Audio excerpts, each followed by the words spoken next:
We've been talking, you've been watching. We've been asking, you've been commenting. So we're going to stick to our word. I told you guys that I was going to teach you about small business. And I told you if you had a question to leave it in the comments below. Well, you've done exactly that. So I'm going to do exactly what I said I was going to do. Dear Lord, here it comes, Ruben. It's called accountability, and it exists in the world today. So I'm going to take today's episode, bring you a little bit further down the path of small business ownership. But more importantly, I'm going to address the question that you asked. Should I start a product business or should I start a service business? Which is a great question. We were going to get to it, but we're going to give it to you now because that's what you asked for. Stay tuned to Man of the Free because we going to bring you some learning on how to get your business on fire. What's up, guys? Big Luke here, Man of the Free, freedom of mind, money, and media in the studio where I love to be. You know what time it is, guys. It's time for value. The big man brings you free value to bring freedom to your life. Okay, so guys, I'm motivated, okay? This thing's starting to gain traction. We're starting to get response, emails, comments. You know, it's a beautiful thing, guys, when you create something and you're being made aware of the fact that the masses are starting to absorb the information. They're appreciating what you're bringing to them, and lo and behold, they're finding value in it. I'm starting to get messages, emails from people. I got one from the other day from a guy, just quit my job, just up and quit my job. Just going to jump right in, feet first, and start a business.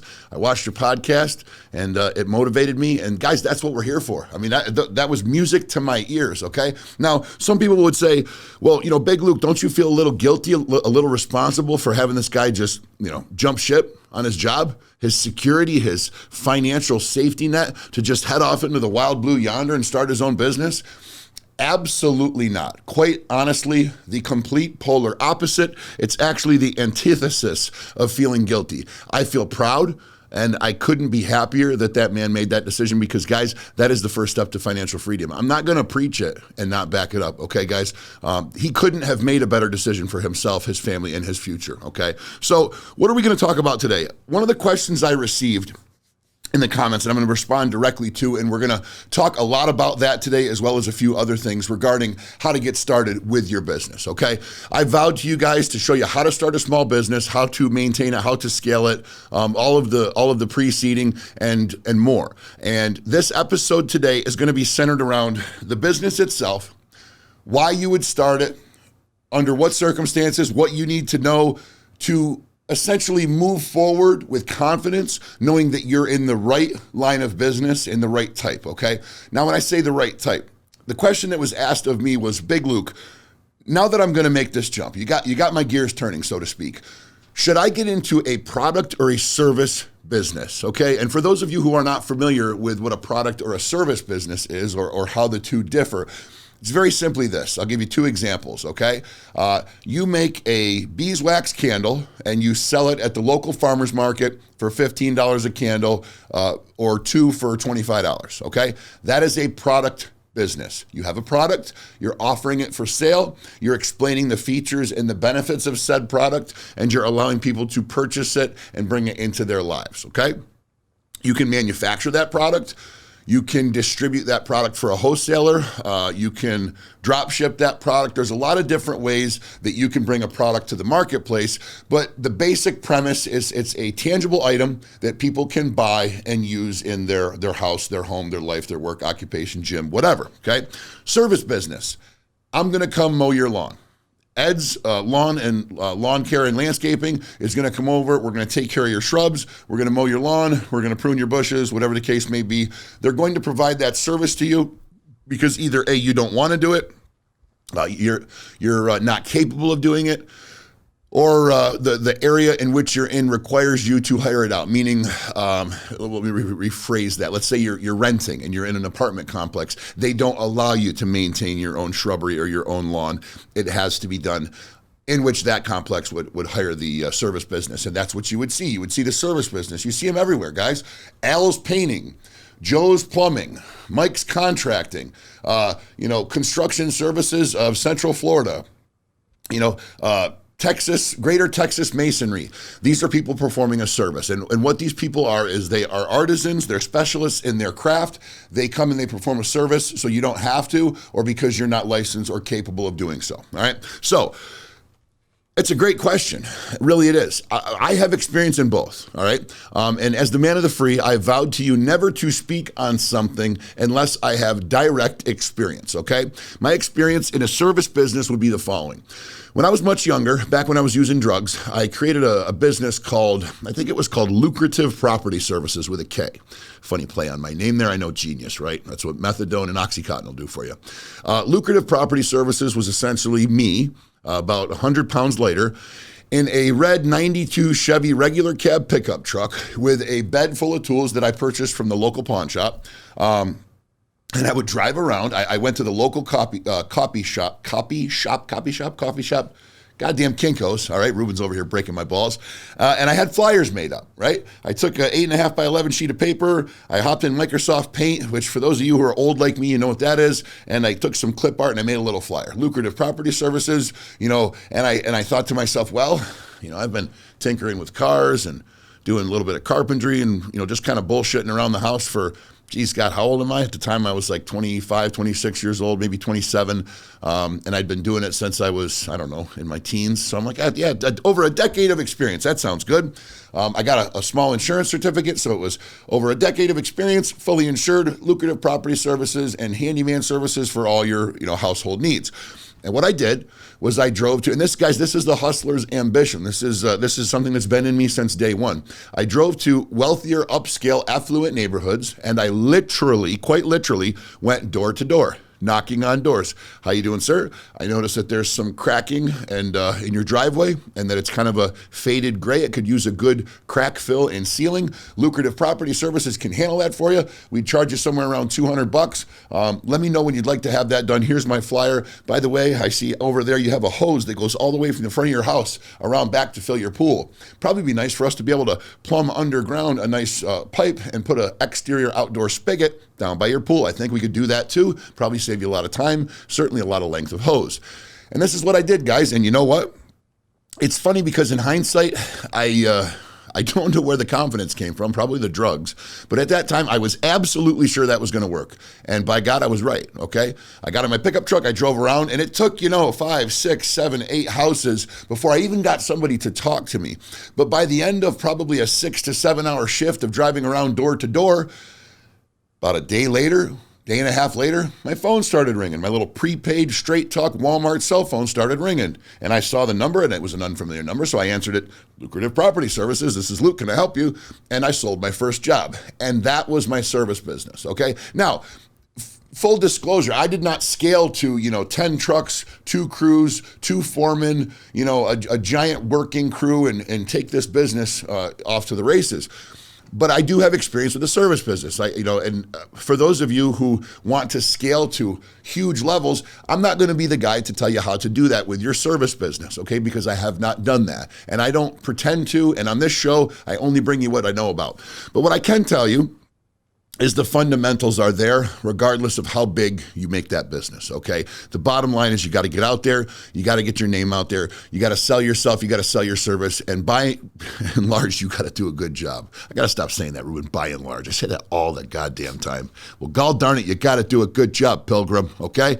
Can we get some country western music, Ruben? Yeah, you see out here, Pilgrim, the man of the free, territory of the hustler.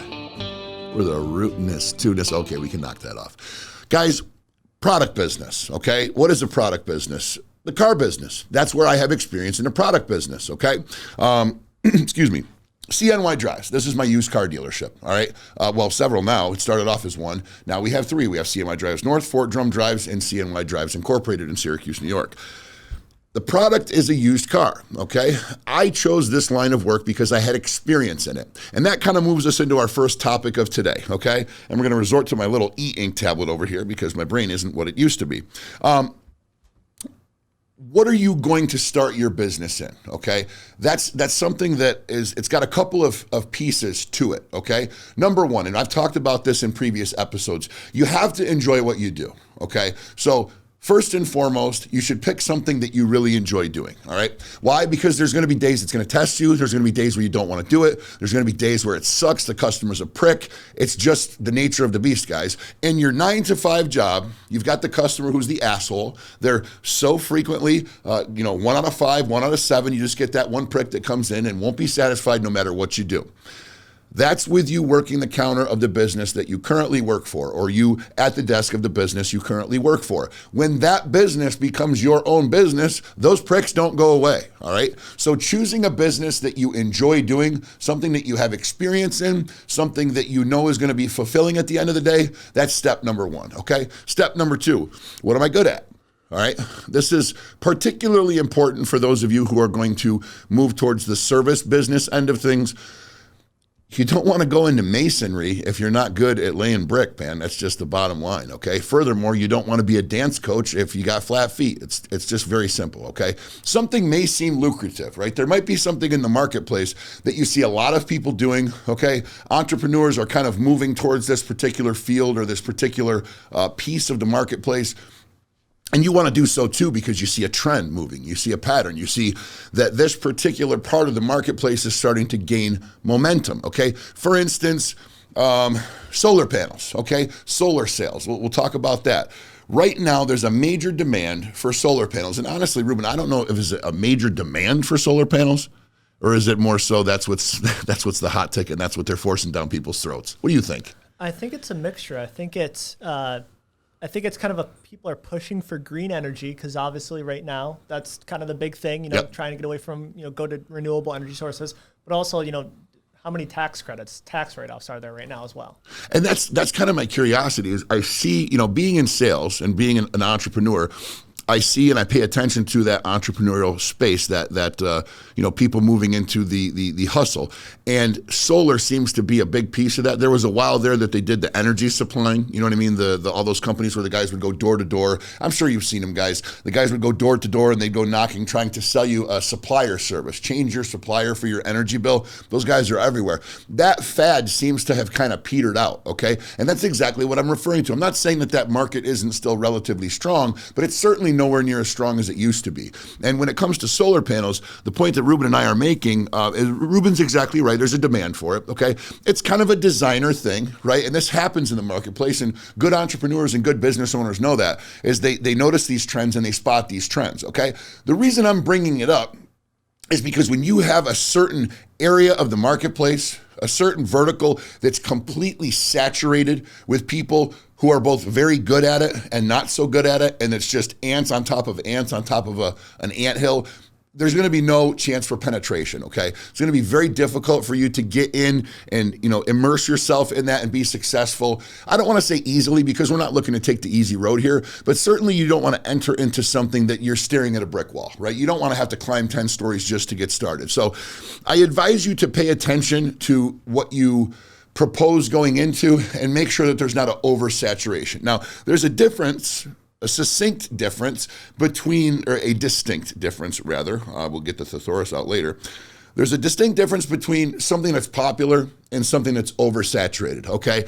And if your business instincts are good, you will be able to spot that, okay? Right now, goofy ass dances on TikTok are oversaturated, okay? When you can redo the Macarena at a slower speed to a different song and get traction and trend on TikTok, that means there ain't a lot of fucking, unique dances left, okay? That's a perfect example of oversaturation, okay? Something that is popular but is not sparsely, but something that's popular but still has room, okay, to move into that space is probably something like electric vehicles, okay? You've got Tesla, you've got Rivian, you've got the major car companies that are all starting to kind of create their electric cars, but I can tell you with confidence, given the type of market share that Elon Musk and Tesla has, there's certainly room, I believe, for another good electric car company or two to come into that space and occupy that space doing just electric vehicles. I don't think internal combustion car companies are going to be able to penetrate that space as well as the car companies that base themselves solely in electric or focus solely on electric. But that's just my opinion. But I believe electric vehicles would be a good example of an area of the marketplace which has saturation, which has people doing it. It's very hot. It's very popular. It's definitely trending. There's definitely tax credits for it. There's definitely movement in that marketplace.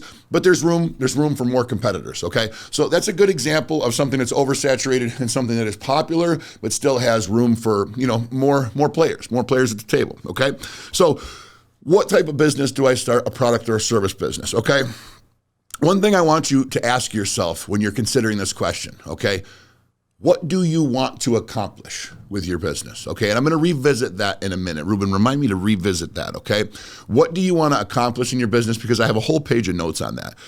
But more importantly, do you actually want to work hard? That's something that you really need to ask yourself. Now, of course, the quick answer is yes, right? If somebody's sitting next to you or you're in a room with other people, you're nodding your head, oh, fuck yeah, man. Yeah, dude, of course I do. I'm a hustler, right? I'm a monster. I'm a player. I want to eat at the big boys table. I'm not afraid to work. Hell no. But I want you to look inward because I'm not here to sell dreams, guys. I'm not here. Let's put it this way. Not everybody is going to succeed as an entrepreneur. In fact, a couple episodes ago, we put a statistic up that was relative to how many small businesses fail, and it was in the 90s, wasn't it, Ruben? Yeah, I think it was 95%. Yeah, like it was startling. What's that? It was pretty high up there. It was high. It was startling. It was stunning. It was riveting, okay? But it made perfect sense to somebody like me who is a successful entrepreneur because there comes a point where you realize you're cut from a different cloth, okay? So I want to make sure I'm very important because of course I want to make sure I'm very important. Let me try rearranging my words here. It's very important, and I want to make sure that you, my viewer, my listener, my audience, understand that when I'm talking about all these topics that pertain to success and financial freedom and, freedom of mind, freedom of media, getting away from the narratives, moving forward in your life, getting promotions. When I talk about financial freedom, guys, a lot of times I talk about getting promotions. I talk to you about being able to have the chutzpah, to stand up to your boss, look him or her in the eyes, explain your worth to them, that you have that worth, and that, damn it, you just demand more money or you ain't gonna be here no more, okay? I speak on those things for the people who are employees and are gonna continue to be employees and will be successful employees. Yes, you can be successful and still be employed somewhere, guys. Big Luke isn't telling you that in order to be a successful human being, you have to own a business. That's not what I'm saying. Because out of everybody in my audience, okay, and our subscribership is growing, but out of the few that we have right now, I can tell you not everybody is going to be a successful entrepreneur, okay? Let that sink in, and I'll say it again. Not every one of you is going to be a successful entrepreneur, okay? So, on that topic, if you're sitting there and you're already doubting yourself, you're already going, yeah, it's really not for me. I didn't think it was. Probably don't even want to start, don't even want to try. You probably shouldn't, okay? And, the guys selling you the sales programs and techniques and the business mastery and the coaching, they're going to say, no, man, no, you're capable of anything. It's by Tony Robbins. We're going to delete that part, Ruben.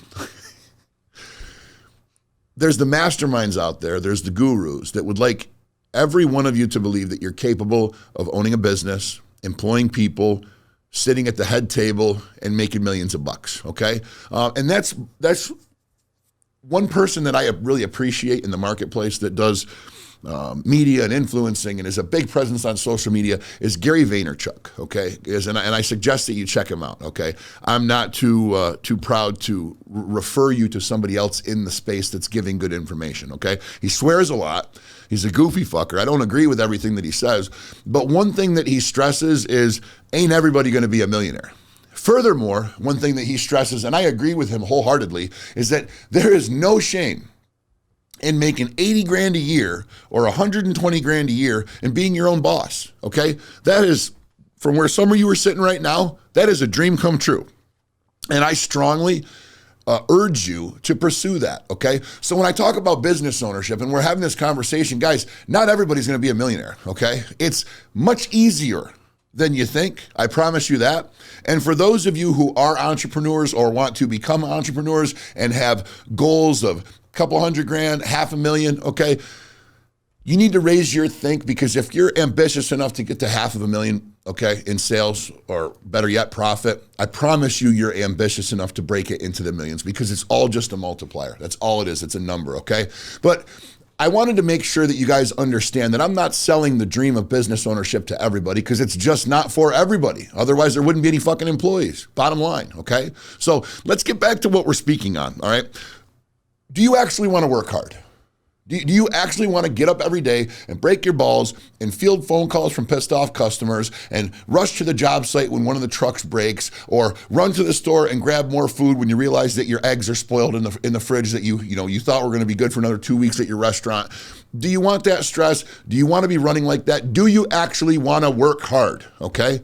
That is a question that you must answer before you move into business. Plain and simple. Okay? Now, if the answer to that question is yes, and it's a resounding yes, and you're willing to do whatever it takes, okay, you need to make a decision on a product or a service, okay? Now, we're going to dissect it too. Product business, okay? What are the pros and cons of a product business, okay? Generally, a product business has a higher startup cost, okay? For instance, my car dealership, when I started and I got the ball rolling there, it took, to get the pendulum swinging, it was about 50, 60 grand, okay? To really get the snowball effect moving, it was about $100,000, okay? And once I got to 100 grand, meaning initial investment, okay, that the investor that worked with me, the money that he fronted, once that money came into play, that's when I was really able to make moves. That's when I was really able to stock inventory, appropriate advertising, hire an employee, so on and so forth. Okay, it was 100 G's, guys. Okay, now bear in mind that that included inventory. Okay, and I was selling used cars that were anywhere between 5 and 7 grand a piece. Okay, so if you do the math on a lot with 10 cars, that only leaves 30, 40 grand left for other contingencies like desks and chairs and computers and marketing and payroll and stuff like that. So I don't know a lot of guys that started a car dealership with less than 100 grand, including their inventory. So that's something that I'm pretty proud of, and I don't suggest anybody try to do, certainly not in this new overly inflated marketplace, because it's just not going to happen. If it does, God bless you, but I wouldn't go spinning your wheels, okay?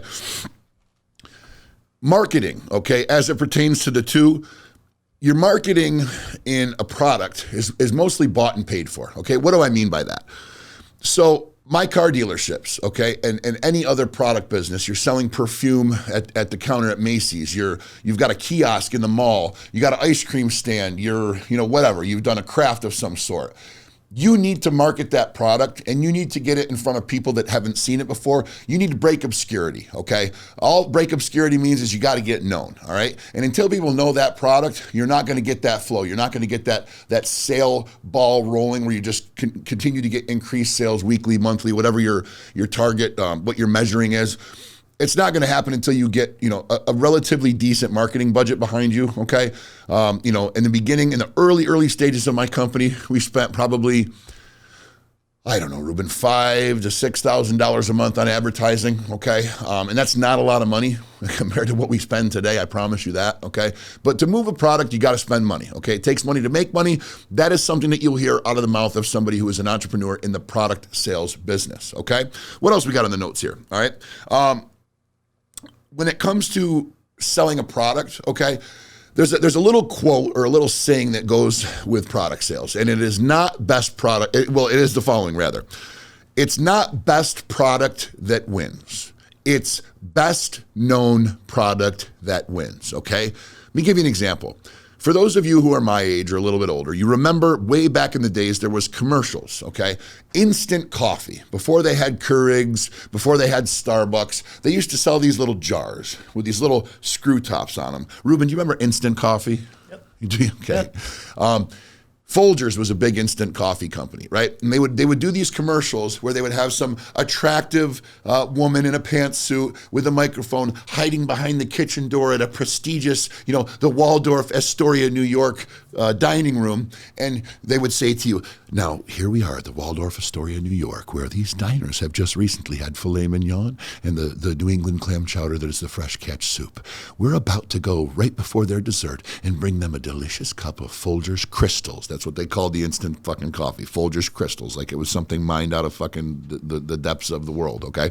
They were little brown chunks of shit-tasting instant coffee that we were tortured with when I was in prison, but it worked for good for pre-workout. And we're going to bring them a cup of Folgers Genuine Crystals instant coffee and see what they think, okay? So they basically, the idea was they replaced their fucking fancy 5-star restaurant coffee with instant coffee, right? A scoop of Folgers, bam. So they brought it out in, Irish China. It was on a table with silk linens from Egypt as a tablecloth, and they brought it out to these hoity-toities that had their ascots, and there was an ascot, that fluffy thing, right? And their handkerchiefs in their pocket, and they would bring it out and they would serve it to them.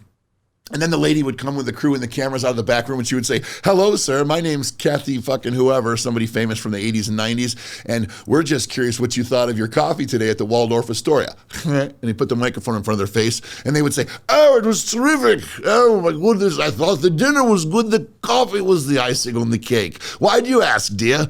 Well, because it's not Waldorf Astoria's classic blend. It's Folgers Crystals. And, horseshit, right? Nobody that's worth their salt in taste testing or food connoisseuring is ever going to say, and take my word for it, don't go buy fucking instant coffee and try it because it's garbage, okay? No one that's worth their salt in knowing food or connoisseuring or being an aficionado of the food arts, okay? What is it? Culinary? The culinary arts? The culinary arts. Is ever going to say fucking Folgers Crystals taste better than a cup of even Pike's Place from Starbucks, let alone whatever the hell they were serving at the Waldorf Astoria, okay? But the reason I'm bringing up this commercial to you is because it's a prime example of best marketed product or best known product wins over best product, okay? So if you brought 2 styrofoam cups to that same bald-headed Monopoly man looking diner at the Waldorf Astoria restaurant, you brought them 2 styrofoam solo cups. One had their classic blend in it. One had Folgers Crystals. You asked them to taste test each one, tell them which one was better. Every day of the week, every single time, he would say the fresh brewed coffee because it's clearly better, it tastes better, all of it, okay? The reason that they said the Folgers was better is because in that space, in that room, in that environment, with all their other hoity-toity rich peoples, when somebody runs up to them with a microphone and asks them what they think, they're under the impression, because it was just served on Irish china, on Egyptian linens at the Waldorf Astoria, that this must be great, okay? It's the same reason that somebody comes to you, okay, and has a product, and it's in for instance, supplements. I love being a gym goer, being a bodybuilder, okay, I love the supplement business, okay? Because when you open a jar of pre-workout powder, it's fucking dust. It's powder. Is all it fucking is, okay? And it's all the same shit. It's fucking beta-alanine with caffeine anhydrous and leucine malate or fucking, I think I already said beta-alanine or L-glutamine, or it's a blend of aminos, it's some caffeine, and then it's some other shit that they usually end with the word matrix, which is just a fancy way of saying some bullshit thrown together so they can call it a proprietary blend. Okay, proprietary just means that it's their own and nobody else can call it theirs. But I promise you, when you walk into the vitamin store, okay, and you go past a jar of some cheaply manufactured, poorly marketed, shitty label having can of pre-workout, that shit could be the best pre-workout known to man. It could set your goddamn scalp on fire. It could make your veins blow through your skin, and it could sustain a beautiful pump and workout for 2.5 hours. But if it ain't on Facebook threads, if it ain't in YouTube shorts, if it ain't on TV, if it's not being pitched by mainstream media, you ain't gonna know it and you ain't gonna buy it, okay? Now, you walk a little further and you see Redcon 1 with the fancy label and the fucking bullet holes in it and the color-coded cap and the flavors like Astro Pop Thunder and Gummy Worm Insanity and, cherry blood pump fucking vampire bloodthirst, insert crazy name here. You understand what I'm saying to you, okay? When it looks pretty, it sells. End of story. So if you're in a product business, you spend the money on the marketing and the marketing budget's going to be higher because best known product wins, not best product. Now, does that mean sell a shitty product? No. What that means is people cut corners on costs of products to make up for it with labeling, merchandising, and marketing. End of story. It happens everywhere in the world. Go buy a pair of Oakley sunglasses. Okay. You used to be able to buy a pair of Oakley sunglasses. There was not a lot of advertising for it. They had a cool logo. They had a few commercials on MTV, and they had stands at like NASCAR races and skiing events and stuff like that. Here's the deal. The celebrities wore them. You want to know why the celebrities wore them? Because they were well built, okay? You would see, I don't know if you guys remember Peekaboo Street, if you're that old, okay? Is it Peekaboo or Peekaboo? I think it's Peekaboo, right? It's Peekaboo, yeah. Skier, okay? This chick was famous. She was a great downhill skier, and she wore Oakleys, okay? I'm pretty sure. If I'm wrong, maybe it was fucking, I don't know. Anyways, I digress. It doesn't matter. My point is this. NASCAR drivers, extreme athletes, they wore Oakleys because they held up to the beating. They were polarized most of the time. They kept the glare out of their eyes. It was thermonuclear protection. That was their thing. Oakley, thermonuclear protection. There were no goddamn Oakley stores, okay? There were no major advertising campaigns for Oakley, okay? You had shiny fucking jackets, windbreakers that people wore around that you knew were Oakleys, and you had well-built sunglasses, okay? You know what they cost? $150 to $200 for a pair of goddamn sunglasses. Now, for those of you that are going, yeah, what do you mean? Big deal. I'm talking about in the late 80s and in the 90s, okay? These sunglasses cost this type of money. I remember my cousin Carl coming over, okay? Shout out Carl Crawford Jr. I remember him coming over to my house with a little silky bag with these Oakley sunglasses in it. And he'd bring it out and he's like, oh, the bag is made of a special cloth that you use to clean the sunglasses. And I looked at these fucking things and they were badass and they worked good and they looked good and they were just strong as shit. I mean, you could sit on them, you could bend them and they wouldn't break, okay? They were a great product. They were nowhere near as famous then as they are today. Today, you go to the Oakley store, you can put together your own sunglasses. You can go to this drawer and grab the lenses. You can go to that drawer and grab the little rubber nose piece. You can go over here and grab the arms and over there and grab the front, the frames. Put them all together. And the lady at the store will do it for you who's paid $16 an hour, and you'll see her put the little screws and pop the little plastic pieces on. And if you sit on those goddamn sunglasses, they're going to blow apart in a split second. I mean, bar none, no questions asked. They're made like shit. Okay, for those of you at Oakley watching this, I'm so sorry, but you guys are going way downhill, okay? However, there's an Oakley store in every major shopping center and outlet mall across America. They're in Sunglass Hut. They're in insert name of mall kiosk here, okay? They are everywhere. They're advertised strongly. They have boots now. They have military grade stuff. They have gloves. They have jackets. They have fucking backpacks and gear for hunting and fishing and fucking skateboarding, you name it. They're every goddamn where, okay? People buy the shit out of them. They're more popular now than they've ever been because they are the best known, best marketed product. And at the end of the day, that's what's going to win, guys. So the reason I'm getting so far into this is because I want you to have a firm grasp on the vertical that you're looking at going into. I want you to know whether you're a product salesperson or a service salesperson, okay? Notice I say salesperson, I didn't say business owner, because the two intertwine. They are the same, okay? They are like Clark Kent, Superman, Bruce Wayne, Batman, Big Luke, and Big Luke, okay? It's the same goddamn person, all right? It's the same thing, okay? You're gonna be a salesperson if you're gonna be a business owner, end of story. And for those of you who wanna doubt that, okay, I promise you, the minute you do not care about selling your business or your product, that is the day that you fail. No questions asked. You may as well jump overboard with concrete shoes on, okay? So, best known product wins. Looking at my notes here, okay? Good point, Luke. My exact notes were, profits later, but margins are dope. Okay. What do I mean by that? It's pretty self-explanatory, guys.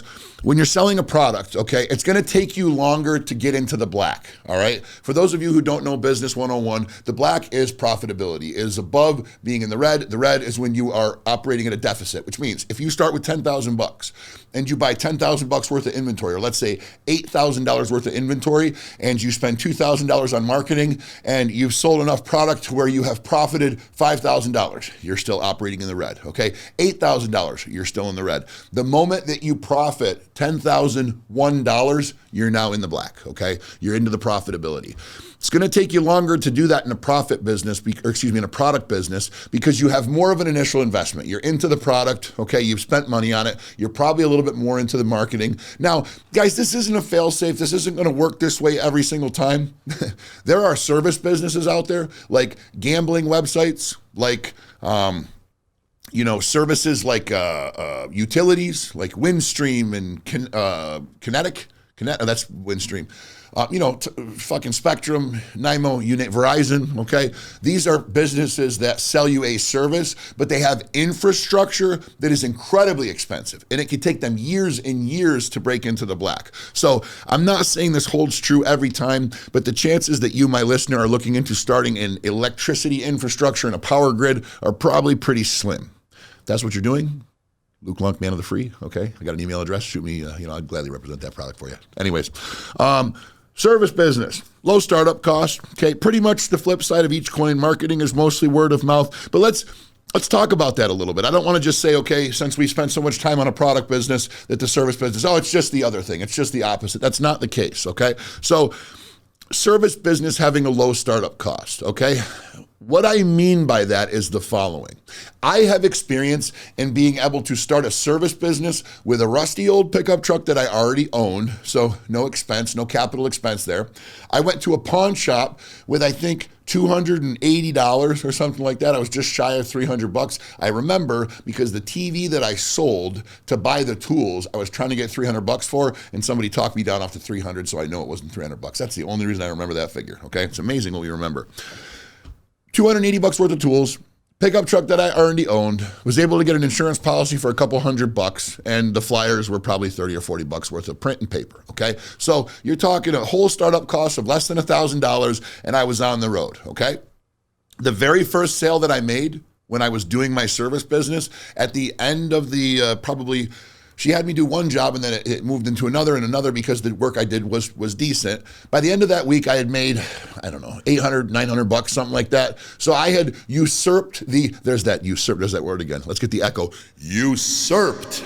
By the time I had usurped my startup cost, it was a weekend, guys. Very simple. So that's what I mean when I say that your service business can cost you a hell of a lot less to get started than your product business. But what if you want to do HVAC, okay? You got to get licensed. There's education that you have to get, licensing. There's classes that you have to take. There's certifications for refrigerants and things of that nature. You're probably going to want a small inventory of units in case there's 24-hour emergency calls. You're going to need a good-sized van. You're going to need some tools, toolboxes. Probably going to want a uniform if you're going to be inside of somebody's house, those little cute booty things you put on your sneakers so you don't track mud throughout the house, okay? There can be substantial expenses associated with a service business. It's just the nature of the beast, guys. But I'm explaining to you that if your goal, okay, I guess the reason I'm going through all this is I'm trying to reach out and speak to the people like me, okay? Maybe you're a recovered drug addict, right? Maybe your old lady just left you and took everything. Maybe not doing so good at your job. Things are a little bit tight, and you just ain't got much, but you got a fire burning inside of you to do better. You look at Big Luke, Man of the Free, and you say, God damn, man, that guy was a felon. Is a felon, always will be a felon. Guy's a drug addict, always will be, okay? It's just like having cancer, it's in remission, it's always gonna be there, okay?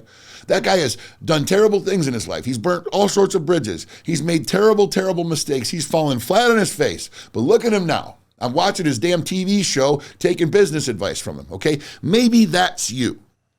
And if that is you, I'm here to help. And I want you to know that you don't have to have two goddamn nickels to rub together and you can start a service business, okay? You can go to the local shelter, Tell them that you want to start a business. Ask somebody who volunteers there to please take you to the hardware store and buy you a shovel and a pair of gloves because you want to work to earn a living. And I promise you that somebody there will see the fact that you want to work to earn your living. They'll buy a shovel and a pair of gloves. I promise, okay? Especially if you're in a group or you got a sponsor, go to your sponsor. Listen, man. And guys, why am I going down to the bitter nothings, to the basement floor, to the absolute doldrums of no dollars in your pocket? Because it's real, because it exists. I've been there, okay? And if you're there and you want to get better, the world shouldn't look down on you. The world shouldn't say, bro, you should get your priorities straight, man. Why don't you worry about going to rehab and getting you some clothes that don't stink before you start worried about making money? To you, I say piss off. To you, I say you couldn't have it more backwards. When I say to you, I'm talking to the person that would say such a dastardly thing like that, okay? Telling somebody like that to get their priorities straight. If somebody's in a rough place and their priority is to get off their ass and start working to earn a living and pay taxes, absolutely that behavior should be encouraged. So if that's you, my friend, okay, my viewer, I encourage you. I'm behind you, okay? All you got to want to do is work, and you're going to be successful, I promise you. Because at one point in my past, y'all, that's all I had. Wasn't particularly overly talented in any particular facet of the car business other than a good general working knowledge and the ability to hustle, okay? So, service businesses can be started with no money, plain and simple. They can be started with a desire to work, simple hand tools, and communication by mouth, okay? I did it. I walked through a neighborhood, okay? Now, the only thing I will say that might be an expense involved is a phone, a telephone, okay? And there are programs that our lovely United States government has in place right now for people who have no provable income to get communication devices. Make use of them. There's your phone. There's your vehicle of communication. There's the beginning of your business, okay? So, let's get back to the notes here. Best branded and best quality wins. That's my note. What does that mean? Well, we talked about products. Best known product wins over best product, okay? Best branded and best quality wins when it comes to a service business. So the flip side of the coin. I'm going to tell you, if you're going to start a service business, you better be damn good, okay? Because you don't have a choice. You don't get to sell the product and walk away, folks.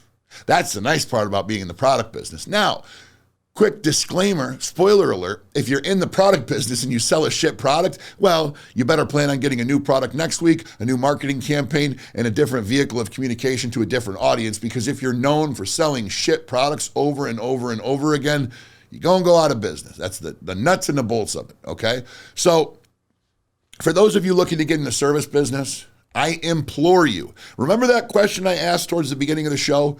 Do you really want to work hard? That question was for all of you, but most importantly for you that's looking into going into the service business, if you're looking to start at the basement floor, okay? When I say the basement floor, I mean minimal startup cost, okay? But it carries all the way up through to those of you that want to do it at a big scale as well, because let's take a situation, for example, okay? You want to go into, let's go right with a really basic service business. You want to go into lawn care and maintenance. Okay, so you go and you hand out some flyers. You got your little Ford Ranger pickup truck with your little utility trailer that you bought at Home Depot, with your little zero-turn mower and your weed whacker on it that you got with your Home Depot credit card. Kudos to you, my friend, but you don't have a business yet. You think you do. You got letters on the side of a truck. You got a mower that you pull around, looks real cute. You got a shirt with your name on it and a hat and a big old beautiful $1 million smile, okay? But until you have a customer who's paying the invoice, you ain't got shit, okay? So you go to Mrs. Nussbaum, for those of you that have seen The Jerk. You know what, Ruben, that's a classic.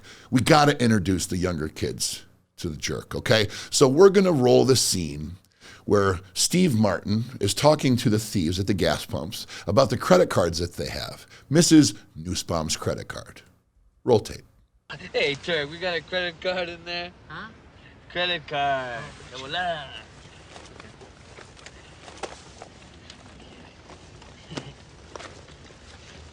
Oh, no, thanks. I don't smoke. What kind of cigarette is that? Joint. Joint? They don't make them very good. Master Charge do. Yeah, that's fine. We take master charge.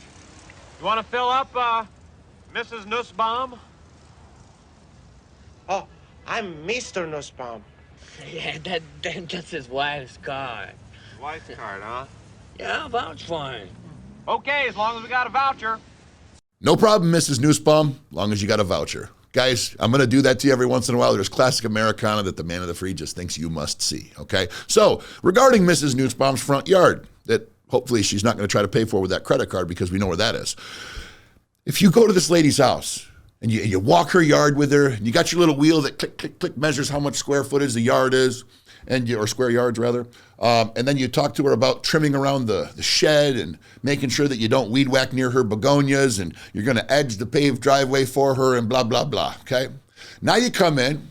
She's your sixth account of the day. It's starting to rain. You're like, shit, I can't do a good job with wet mower blades, but man, I got to get this money. I got to get her knocked off today because I overbooked for tomorrow. I got no help. I'm doing it all myself. I know I overbooked, but I'm sure as hell not going to not get this money. You know what? Shit. Drop the tailgate, bring the mower down, hammer it out. It'll be fine. She's 80. What does she know? Okay.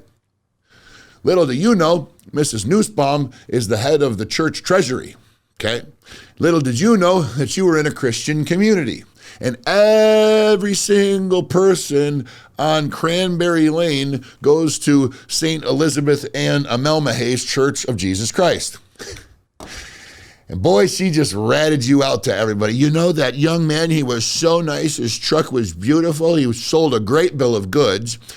But don't you know he came in and mowed my lawn when it was raining? I mean, even I know that you don't mow a lawn when it's raining, okay? For those of you lawn care guys that still hammer it out with those Dixie choppers that do fucking 12,000 RPMs, that's one thing.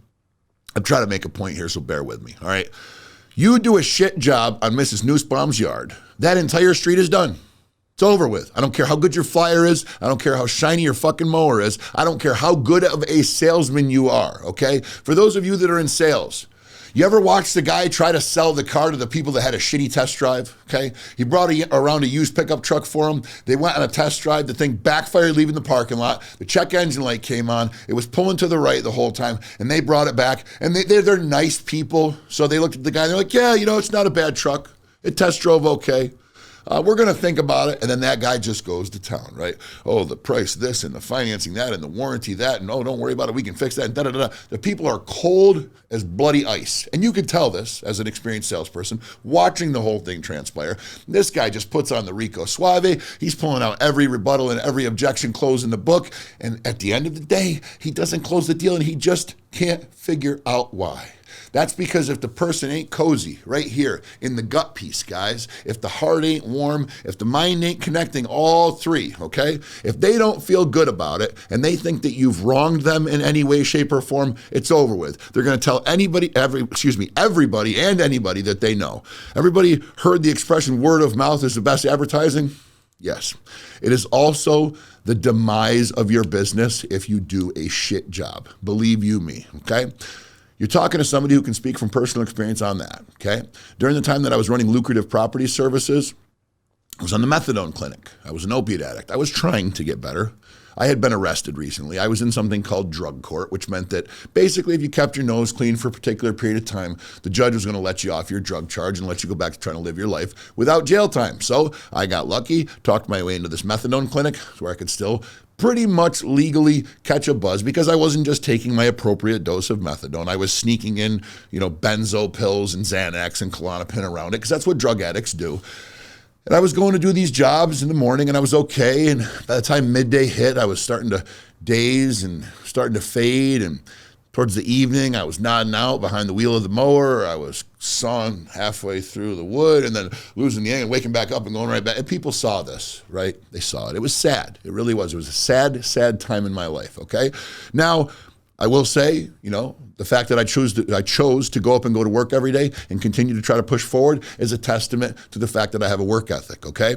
But the drug problem was something that overtook all of that. And I'm not saying that you got to have a drug problem to do bad work, but what I'm saying is, as somebody who built a really impressive small business, okay? I had half of Syracuse that was calling me to do these little odd jobs. I had more than I could keep up with. I was a drug addict with a ton of money, and that's very rare to come across, okay? It's because I had created a good little service business. And unfortunately, when my reputation started to dwindle, when people started to see me doing shoddy work, they started to talk. Okay, they started to call back the person that told them that I came highly recommended and say, man, Dale, what are you talking about? The guy couldn't even cut the banister on my railing straight. You're telling me that he welded a fence together for you? What are you talking about, man? Comes over, Dale cracks a beer with him and goes, Luke did that? Yep. Jesus Christ, man.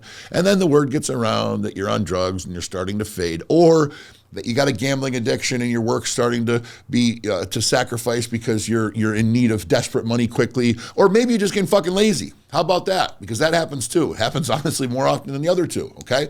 The minute you start doing shoddy work, your service business is shot, okay? The same way if you start selling a shitty product consistently to the same audience, that business is gonna be shot. So I'm gonna use this as a segue into something, guys. I want you to understand something that's very, very important. If you are going to start a business, you need to have integrity. Of course, right? You have to have integrity, one would say.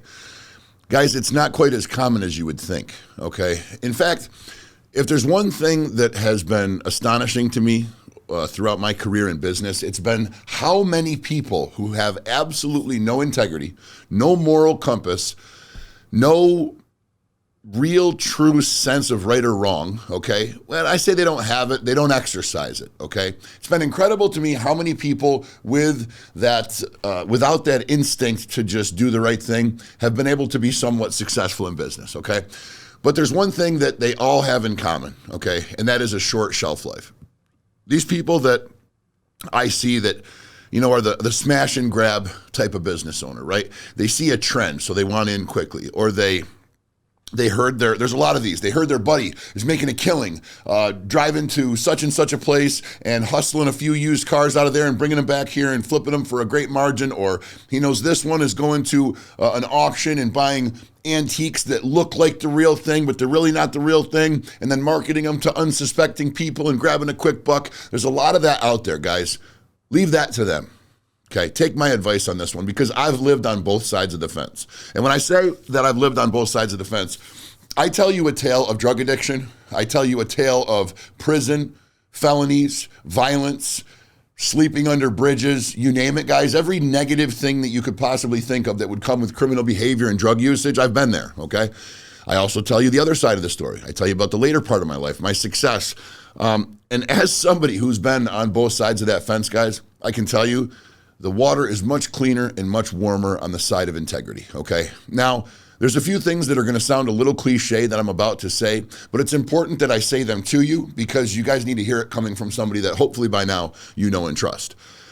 It's much easier to make quick, easy, sleazy money. It just is, okay? It's very, very tempting, okay? In one of my episodes, Ruben, do you remember which episode I tell about the preacher that gave me the 3 decisions to make when I left SHOT camp?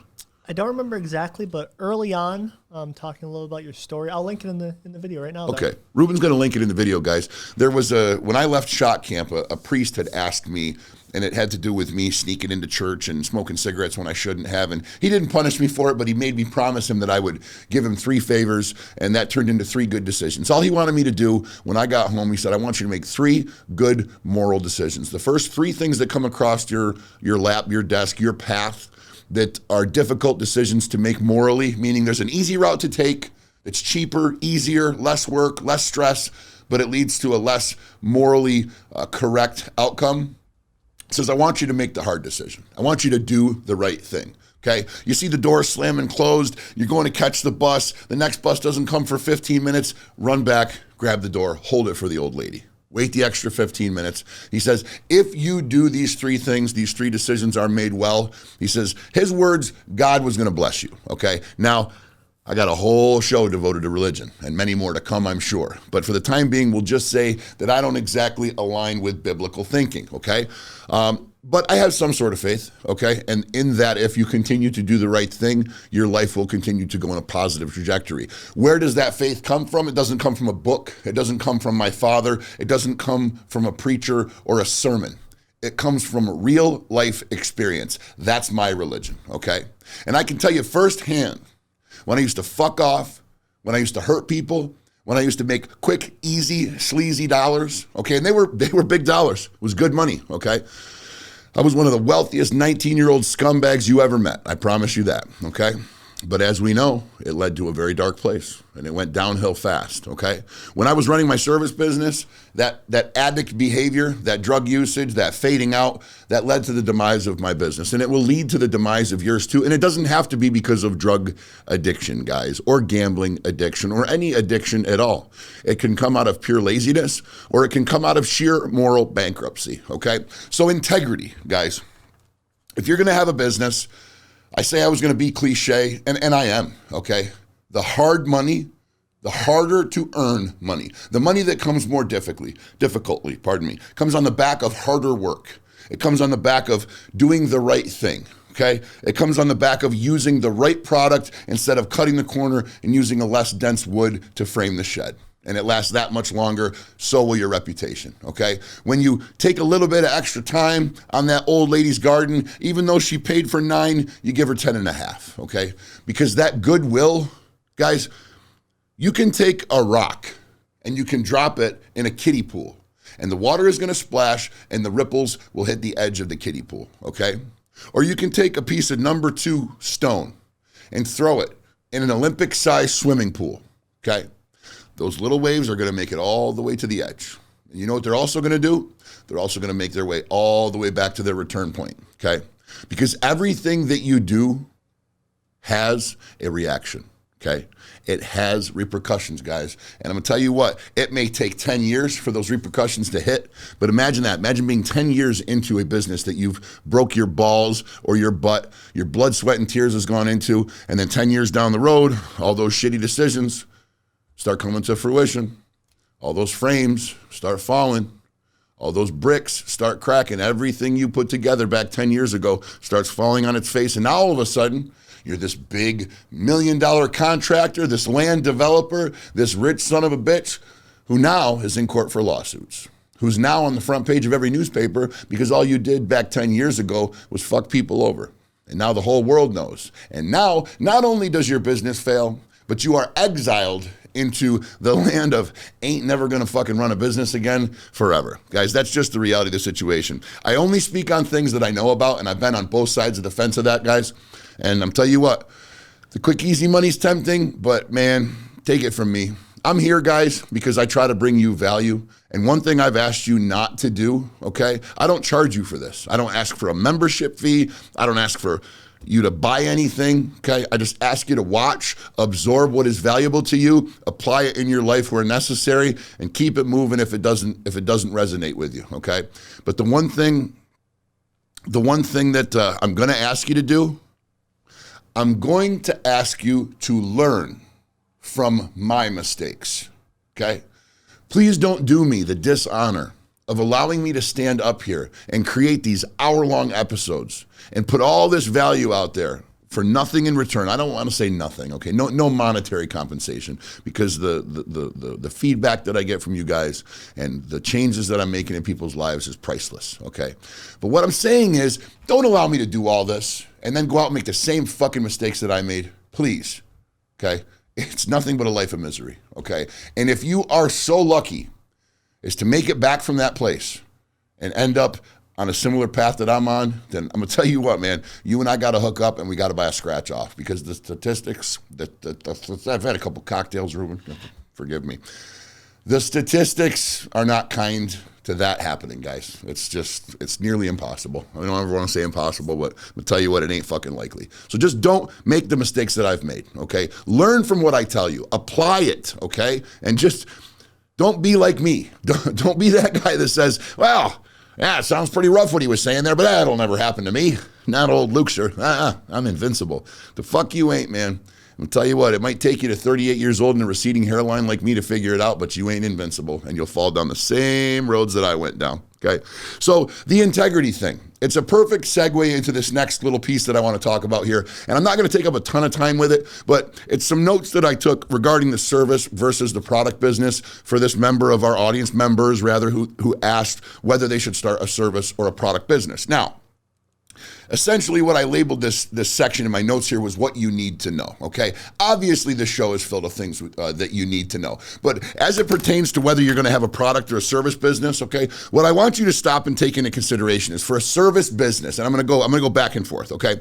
In a service business, One very important piece that you need to know is when you start your business, what is remarkable about you, okay? There's going to be 100 fucking guys out there with lawnmowers and weed whackers, okay? If you're a mason, there's going to be plenty of guys laying brick. Same goes for a gym trainer. Same goes for a seamless gutter hanger. You name it. Insert business here, guys. There's going to be competition.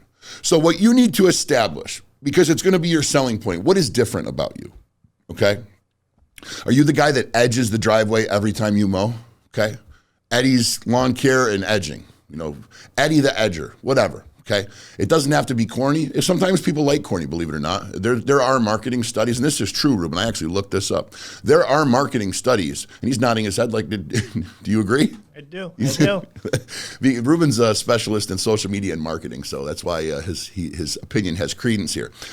Corniness and jingles, the songs that you hear for products, they resonate with people, okay? And there is a certain wavelength that some brains operate on where they really like just a corny message, just a fun joke or a silly nickname, okay? Big Luke, man of the free, it resonates and it gives people something to remember, okay?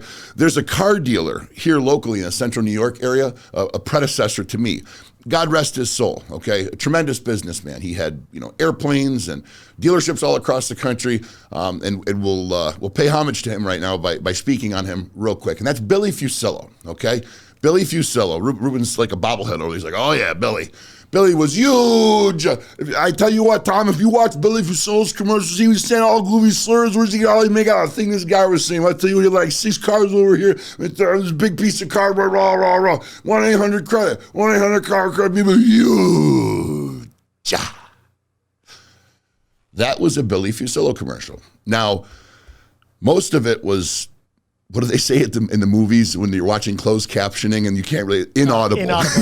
Like Billy Fusillo's commercials were fucking inaudible, okay? You ever watch you go into a doctor's office waiting room and the NCIS or Criminal Minds is on the TV and you're watching and it's like, Agent Proctor says blah, blah, blah. Agent Smith says blah, blah, blah. And then it's like a fight ensues, inaudible. It means a grouping of noises that you can't really make out, but you know something's going on. That's probably the one word that I would use to describe Billy Fusillo's commercials, is they were fucking inaudible, okay? But he was huge. Not huge, not huge, not freaking huge. Huge. Now, I don't really enjoy doing that. As a matter of fact, I feel quite awkward doing it because it's not my tagline. But I'm going to tell you what, guys. You walk up to somebody at a central New York bus stop and say that, they're going to go, well, wait, why are you breaking down a Billy Fusillo commercial, man? They knew exactly what you were talking about, okay? I've been in Boca Raton, Florida, eating ice cream at I think it was a Culver's or something like that. And my wife and I look and we see a Fusillo plate frame. And it was a Florida plate. So my wife naturally goes over and goes, oh, are you from New York? And the lady was like, no, dear, no, we're from Louisiana. We moved down here not too long ago. Really? Well, why do you have a Fusillo plate frame on your car? Because there's a Fusillo dealership a couple hours away. Really? Mr. Huge, with his goofy-ass tagline, made it worldwide, well, nationwide, okay? I just remember back when I was younger, people did nothing but make fun of Billy's commercials. He'll never make it. That's the goofiest advertising I've ever seen. What a dumbass. What kind of a joke is this? He looks like a coked-up, raging monster. But it resonated, guys. And the guy, when he passed away, he had a stroke, I believe. God rest his soul. Nothing but the best to his family. But he passed away a very wealthy man with so many, I don't even know how many car dealerships this guy had. Okay, guys? But what I'm saying to you, and granted, Billy was in a product business, okay? But that crosses parallels. It crosses to both sides, being somebody that is remembered. But more importantly, I'm talking about what is remarkable about you as it pertains to a service business, okay? So you just have to decide, when I go into the service business, now we've discussed previously in the episode, okay, what do you enjoy doing? You're going to do this service business because you enjoy doing it and you're good at it, okay? The next thing you want to ask is, what is remarkable about me? What is going to be the one thing that sets my business aside from the others? Because if you don't have that, guys, okay, there's 2 things that happen. Number 1, you don't break obscurity. Nobody knows you because there's nothing special about you for them to talk about. What you want to do is you want to give them something to talk to their friends about, okay? When people talk about CNY drives, granted it's a product business, but again, like I told you, it crosses over. When people talk about CNY drives, they talk about, well, they got that big fucking goofy guy on their commercials with the huge muscles, and he's always saying funny, goofy stuff and making funny commercials. And then they have that guaranteed credit approval and that pre-owned promise where every car has got a 60-point quality inspection. You know, they sell inexpensive used cars. They don't sell a $50,000 car, but they scrutinize the hell out of these things. New brakes, new tires, you name it. CNY Drives is known for having very highly scrutinized, inexpensive used vehicles and guaranteed credit approval. So much to the point where I've had people come in and ask me if they should just go get a check from their credit union or do all my loans come at 20% interest, okay? Now that is assumption at its finest. I have some of the lowest rates in Central New York for prime buyers, but this isn't a CNY Drives commercial. I'm just saying we've done such a good job of branding that guaranteed credit approval message that people walk through the door and they think they're gonna pay interest on cash, okay? Because naturally they know that subprime car loans come with a relatively high price tag in relation to the APR. Service business, okay, who are you selling to? You got to ask yourself that question. Who am I selling to? Who is in the market for my product? Now, let me take it a step further and explain to you what I mean, okay? You're going to mow lawns. You're going to be selling to anybody with a lawn, right? Not necessarily. Do you think you're going to be selling to a 22-year-old first-time home buyer with a 720 credit score? No. That guy's working a 9 to 5 at the local beer bottling factory. He's got a good job. He's got a Home Depot credit card, and he's got his handy-dandy Toro Pushmore with self-propelled rear drive and a bagger on the side. He's wanted to have a house his whole life. He's wanted to mow his own lawn his whole life, and by golly, that's what he's going to do. He doesn't need you, Chips Lawn Care. Matter of fact, he laughs in the face of lawn care. Guys, I'm trying to explain to you with a little comic relief that just because the service that you provide can be used by everybody does not mean that it's going to be. They get a good bicep shot when I itch my. You got the right camera? They do. You got the right. Okay. It's very good. He's on camera too, right? Yeah, he's on camera too. Is it? Yeah. Anyways, I like to have a little fun, guys. You got to know who you're selling to, okay? So, for instance, we've established that if you're a lawn care guy, that you're probably not selling to the young, spry guy that wants to mow his own lawn, okay? Furthermore, let's say you're in the business of, you're a masseuse, okay?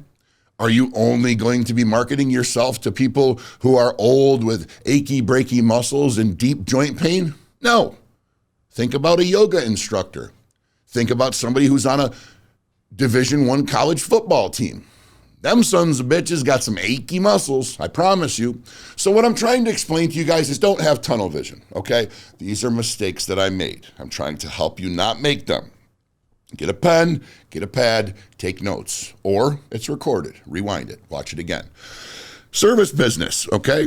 Who are you selling to and who needs your service? That's something that you really must know and you must take very seriously because, guys, your time is valuable, okay? And especially when you become a business owner, your time becomes incredibly valuable to the point where, and I'm going to speak on, on something personal right now, okay? And I always start to apologize. I don't want to sound arrogant. I don't want to sound like I'm bragging.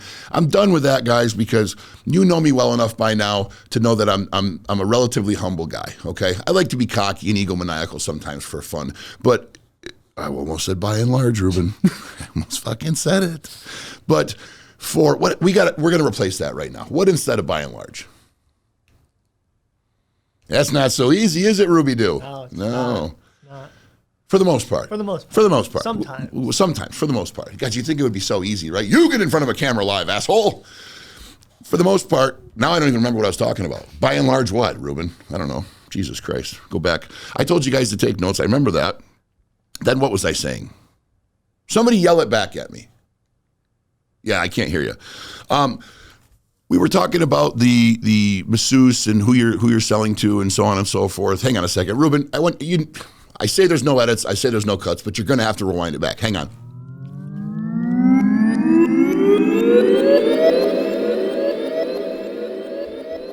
I was going to tell you what I do to conserve time and how valuable time is to me. Thank God for a rewind. Thanks, Ruby. Guys, you see this?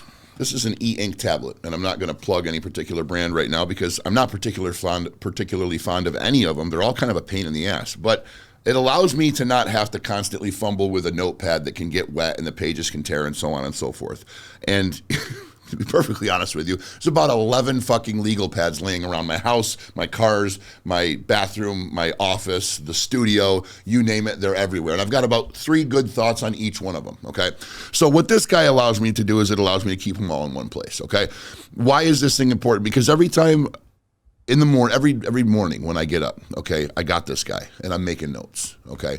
The reason this is pertinent to the conversation is because I promised I would give you guys insight into what I do, okay? And I would kind of give you a look into what it's like to operate at this level, okay?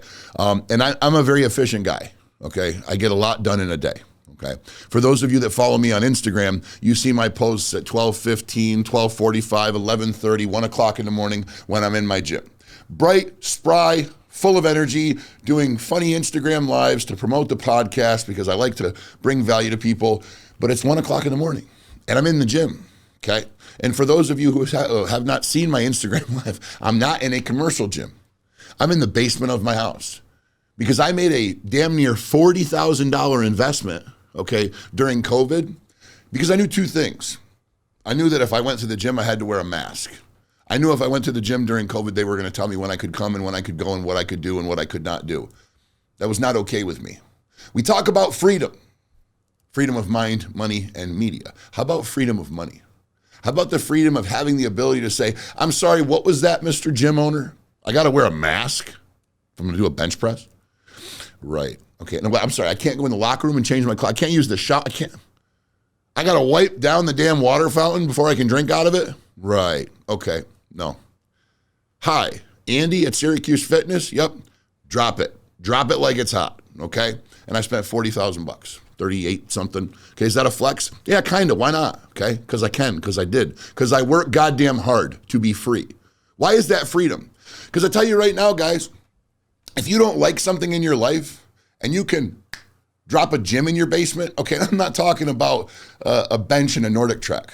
I'm talking about commercial gym, leg press, squats, hack squats, jungle gym, lat pull down, bench press, Smith machine, dip machine, fucking pec deck, you name it, guys. It's a beautiful gym. We'll do a video. We got to do a video of my gym, Ruben, okay? Why am I talking about my gym? Because I'm talking about the use of time, guys. Do you know how much time that saved me? The 20-minute drive to the gym, gone. The 20 minutes in the locker room getting ready, mixing up my pre-workout, gone. The half an hour of random, hey, Big Luke, hey, Big Luke, hey, Big Luke, hey, Big Luke. Can I ask you a question? Do you use steroids? What pre-workout? Did a protein shake? Fucking 20 to a half hour worth of that. Not that I mind people asking me questions. It's flattering. I love my fans. But I don't like my workout being interrupted. It got to the point where I had to wear a hoodie that said, I do not want to talk. Please don't be offended, okay? Not in my home gym. Not in my fucking home gym. That is my zone. Loud music, 70-inch TV playing Man of the fucking Free for my whole workout. Because, oh yeah, I edit my podcasts. When I say edit, I look for stuff that we should add for the next ones, and I watch the ones that we've recorded to make sure that they're good and there's nothing that's, offensive or is going to hurt the algorithm. Not to mention, I like to watch my work and say, you know what, is this something people are going to appreciate? But I do it while I'm working out. That's called killing 2 birds with 1 stone, okay? Efficiency and time management is everything, guys, okay? So when I'm talking to you about time, and when you become a business owner and you become prolific in what you're doing, you're going to learn that your time is very valuable, okay? So getting back to what I was previously discussing, guys, when you get to that point, you need to understand efficiency is everything.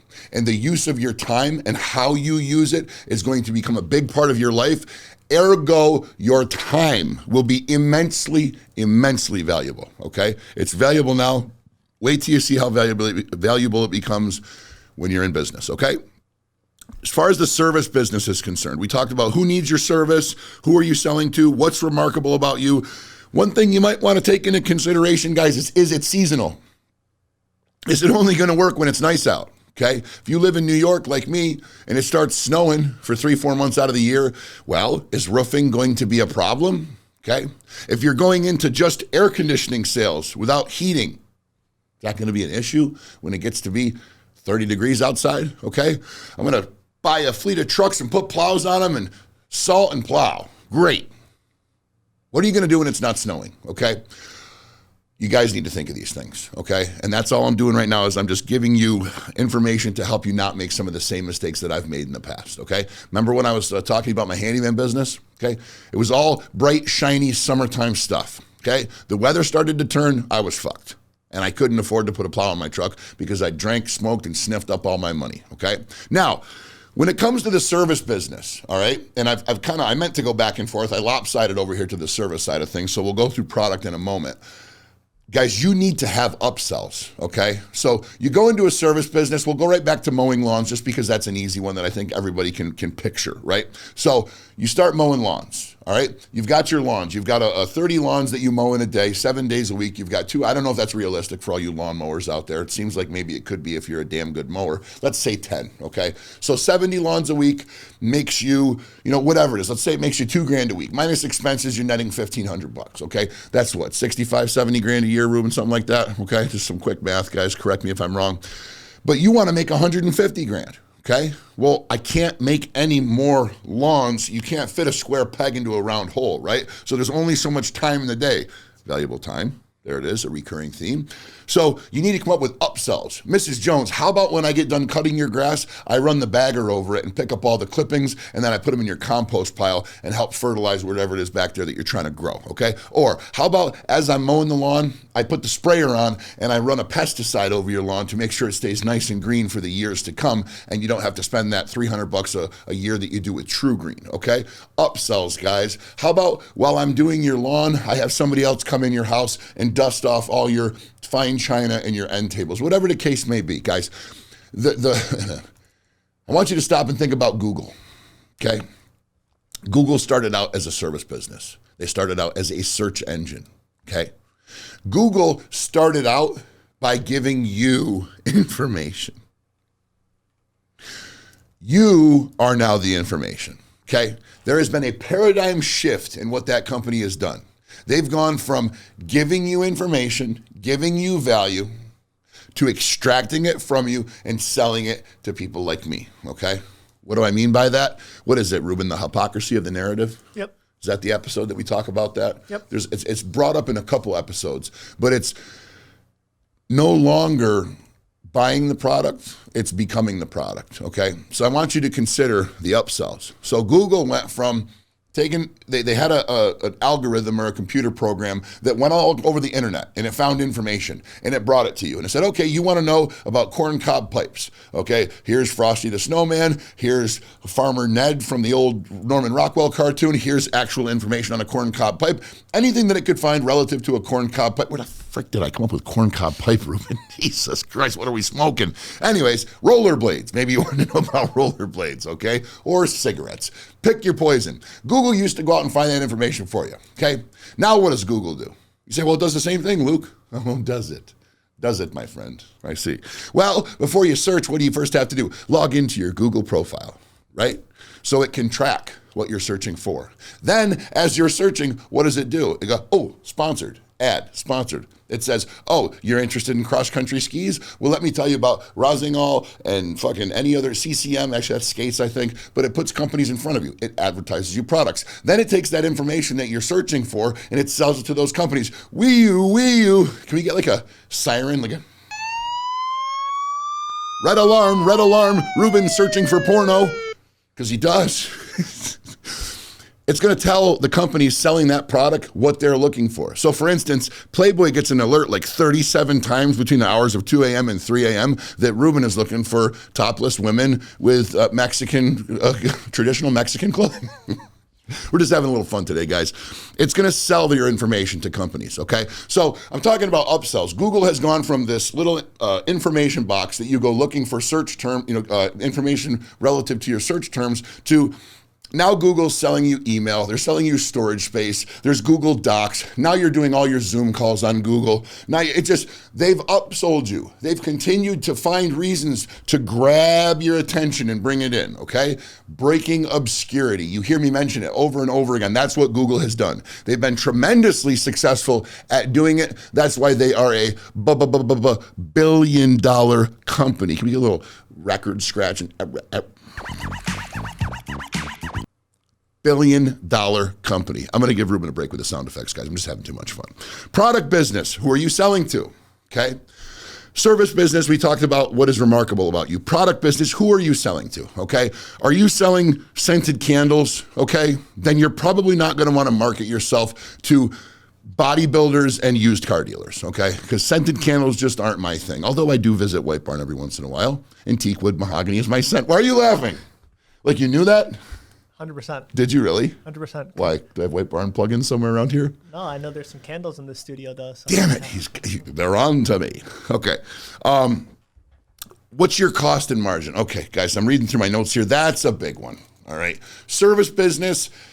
The nice part about a service business is that if you're, down goes the cap, is if you're selling a product, okay, you have a relative idea what your lawnmower costs you, what gas is and stuff like that. But by and large, there it is again. Most of the time, your sale is your profit, or the majority of your sale, the majority of the revenue, the money that's coming in is profit, okay? For instance, at the beginning of the year, if you bought your tractor, you bought your truck, you bought all that stuff, you spent 20 grand. First month or two, you made 20 grand. For the next 8 months, 12 months, 10 months, there we go, 12 months in a year. The next 10 months, whatever that is going to be profit minus your insurance and your gas, okay? So when it comes to a product business, okay, let's say you're selling stylus pens, all right? Let's say that this e-ink tablet stylus pen costs you $10, okay? Whether you manufacture it, whether you buy them in bulk. Let's say you go to Alibaba Express and you buy 1,000 of these things at a per unit cost of $10. So now you've got 1,000 pens that cost you $10, all right? If you go into the marketplace and you start selling these things for $10.95, going, well, I got 30,000 of them or whatever, and if I make $1 a piece, that's 30,000 bucks. Well, you might want to stop and think of how fucking long it's going to take you to sell 30,000 stylus pens. Are there even 30,000 tablets in need of styluses where you are? Okay, don't make the same mistakes that I made. I remember being a young man in my late teens, early 20s, and I was laying in bed with my girlfriend at the time. And I had all these visions of grandeur. I was dealing, at that time in my life, there was a boss that I had that sat next to me at work, and he was a very profitable guy. I would probably say he was a financial genius. He was an author. He at that time, okay, just to give you some perspective into what this gentleman was doing and what I was witnessing every day, he had a contract with GameFly. If you remember GameFly, Ruben, it was a service where they would send you a video game disc. This is back when video games, they still are, right? PS5 and shit like that, okay? Now most content is downloadable, but back in the day, you would send in and they would send you like Mortal Kombat, the game. You'd play it for a little while, you get sick of it, you would request fucking Need for Speed. They would send that to you, and they would send you a mailer, a little bubble out bag. You would send the other video game back in that as long as it was in good condition. They would refurb it, send it to the next guy, so on and so forth. This guy was selling them their bags, okay? This guy was selling bags to Amazon when Amazon would sell their books, because if you remember correctly, folks, that's how Amazon got started, was a book sales company, okay? So I was watching this guy do big, big things. And I remember laying in bed one night, and I went on some like wholesale website where you could buy things in bulk. This is back when eBay was first beginning, guys. Dating myself, okay? I remember, I forget what I said. It was something like, well, I think I'm going to sell teddy bears, because I was on Alibaba Express and I saw there was teddy bears for $3.95 for 10 of them. So that's only 39.5 cents per teddy bear. So if I'm getting teddy bears for 40 cents and I can sell them online for $2.40, that's a profit of $2 a teddy bear. And if I just get so many of them, I can sell 1 million teddy bears a year. That's $2 million bucks. I'm a fucking millionaire in 12 months. And the girl was like, yeah, cool. Do you think you'll sell 2 million teddy bears? I was like, sure, it's the internet. There's fucking 300 million people in the United States and several billion people in the world. Why not? And it was a great thought, okay? Sounded beautiful. It looked good on a calculator. But in reality, I had done no research, okay? How often is a teddy bear sold? Who buys a teddy bear? Where do you market a teddy bear? This is where the product business gets a little difficult. And I'm not demonizing the product business, guys. It's how I've made millions, okay? But you have to be a little bit more educated. You have to hone in on the product and the craft a little bit more. You have to know exactly what your cost is on the product. You have to know exactly what you can sell that product for. You have to know if there's going to be any recourse on that product. For instance, when I sell a used car, let's say I started selling used cars for $500 profit. I would literally be the lowest priced used car dealer in the nation, bar none, no questions asked. Everybody would buy their used cars from me. There's only one slight problem with that thesis, okay, is that every 6 to 7 cars, when you deal with the echelon of automobile that I sell, 80 to 100 to 180,000 mile cars, okay, every 6 or 7 cars, one of those cars fails. And the average cost of repair is about, I don't know, $800 to $1,200, okay? So that $800 to $1,200 knocks out the profit on 2 or 3 of them, okay? So if every 6 or 7 you're knocking out the profit for 2 or 3, that means you're only really profiting on 3 or 4, okay? And if your entire company is designed around making $500 per car on each unit sold, you're gonna fail to the tune of times 3 very quickly, okay? That's why you need to know what the margin is. You can research these things, guys. There's resources out there, okay? You can see, how many of a particular type of product are sold in a particular space over a period of time, okay? There's tools, there's analytics, there's all sorts of stuff, and I'm not going to go through it all right now. We could do it on another episode, but you have to know the margin in the product that you're selling, guys, okay? So what is the upside of the product business? We talked about it. Generally bigger margins, right? Generally, not bigger margins per copy, but in the end, you can generally scale a product business to be much more profitable, okay, than the service business. Why? Because the product business can be profitable while you're sleeping. You got e-commerce, you got a Shopify, you got something on Amazon. There's going to be somebody in Singapore buying it on the other side of the time clock while you're sleeping, okay? There's going to be products sold at midnight when people are online and they're drinking Mountain Dew and playing Fortnite and they're deciding that they're going to buy whatever the hell they're going to buy, okay? All year round, 24/7, round the clock, e-commerce occurs, okay? Also, the product business, as far as scalability is concerned, it doesn't require you, right? You don't have to be attached to each and every single transaction. In a service business, you do, okay? Unless you quantify a work crew and you make multiple work crews and they can, do that at your, they can operate under your management, but they can operate independently, okay? Generally, a product business is gonna allow you to do that at a greater scale, all right? So, major question when it comes to the product business, guys, how much capital do you need? Okay? You need to know how much money it's going to take to get started. With a service business, I talked to you about the fact that you could go to the rescue mission and have somebody buy you a shovel and a pair of warm gloves. Next thing you know, you're Bill's snow shoveling service. Okay? Very, very minimal entry cost. Okay? You want to be a car dealer, you better find somebody with a couple $100,000 that's going to invest. Okay? So you have to worry about your capital expense, your startup cost. Okay? What else do we have for product business? Cost and margin, how much capital do you need? Does your product have an expiration date? Okay? Meaning this, I don't mean, is it a jar of pickles and is it only good for 3 weeks on the shelf? That's not what I mean. What I mean is, let's talk about GameFly. I just spoke about it, okay? That was a service that delivered a product, okay? So let's back it up a step and let's talk about a company like GameStop, okay? You can go into GameStop and you can buy a video game off the shelf. Okay. It used to be you walked into a GameStop and the walls were pasted, littered with games and consoles and, cheat packs and cards and V-Bucks and you name it. Like the place was wall to wall. Now you walk in there, it's pretty sparse looking. Okay. You still got your V-Bucks. But right now in a GameStop, there's more merchandise and Pokemon cards than there is video games. Why is that? Because an evolution is happening. My prediction, within the next 5 years, GameStop is strictly e-commerce. Ruben, you're nodding. Do you agree? Agree entirely. Yeah? Why? You have to look at the marketplace. I mean, where do most people buy their games now? Digitally, online. Keep talking. I'm looking for my pen cap. Yeah, digitally online is where people are buying games these days. And in addition to that, GameStop is losing money. Yes, sir. And they need to find a new revenue source. 100%, bro. Think about it. What does it cost to deliver a game digitally to your PlayStation? $0. Nothing, man. It goes whoosh, through a pipeline and it's there.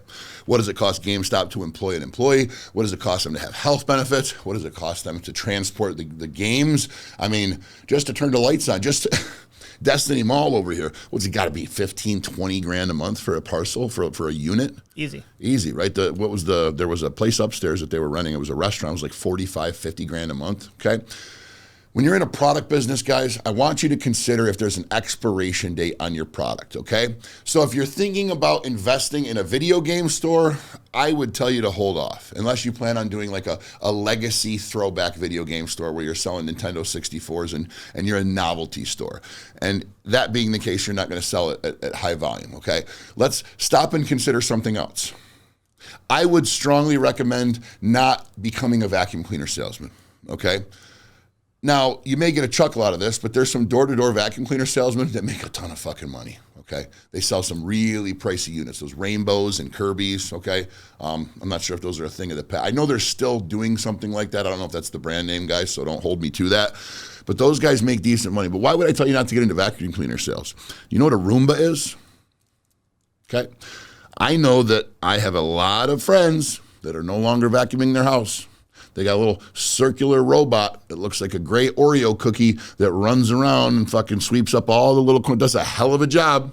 Then it drives its cute little ass back over to its base, and then it sucks all the bullshit out into a little canister, and all my friends do is they walk over. For those of you listening, not watching, I just basically mimicked the body movements of dumping out a canister, because that's what they're doing. It's one fluid movement of dumping out the bullshit, as opposed to an hour of throughout their entire house, okay? So that's a prediction. That's my prediction, okay? And it's really not relevant other than I'm trying to explain to you that if you're going to get into a product business, guys, make sure there's no expiration date on the product that you want to sell. Or if there is, make sure it's far enough down the road where you're not going to worry about it, okay? Or, and here's the big or.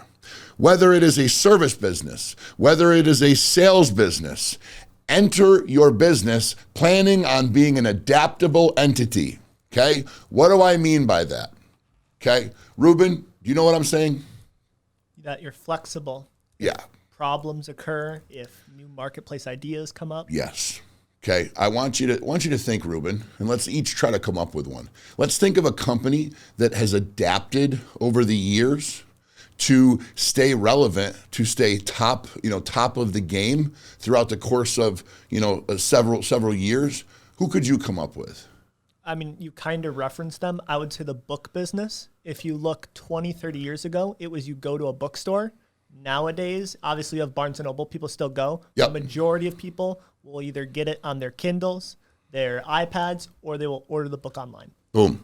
I was going to say Netflix. That too. Netflix started out by mailing you a video, right? You would go on their website, you would scroll down. I remember a buddy of mine first had Netflix way back in the brick and mortar days when they actually sent you a DVD. And I thought it was so funny, but I thought it was kind of cool. I never really bought into it, okay? I just liked going to the video store. Number one, because there was really good ass candy there and that popcorn that came in a tub with the extra butter. And then there was a bunch of like MILFs with sweatpants on. That was like a thing for me back then. We've all done it, shut up. But I remember thinking it was a cool concept, okay? But then all of a sudden, DVDs became obsolete. Everything was digital, right? You could download it. And then Netflix made a paradigm shift. They became an app. They went from being this giant industry monster that had warehouses and employees and trucks and bing, bang, bop to a website, just an app that you go to, okay?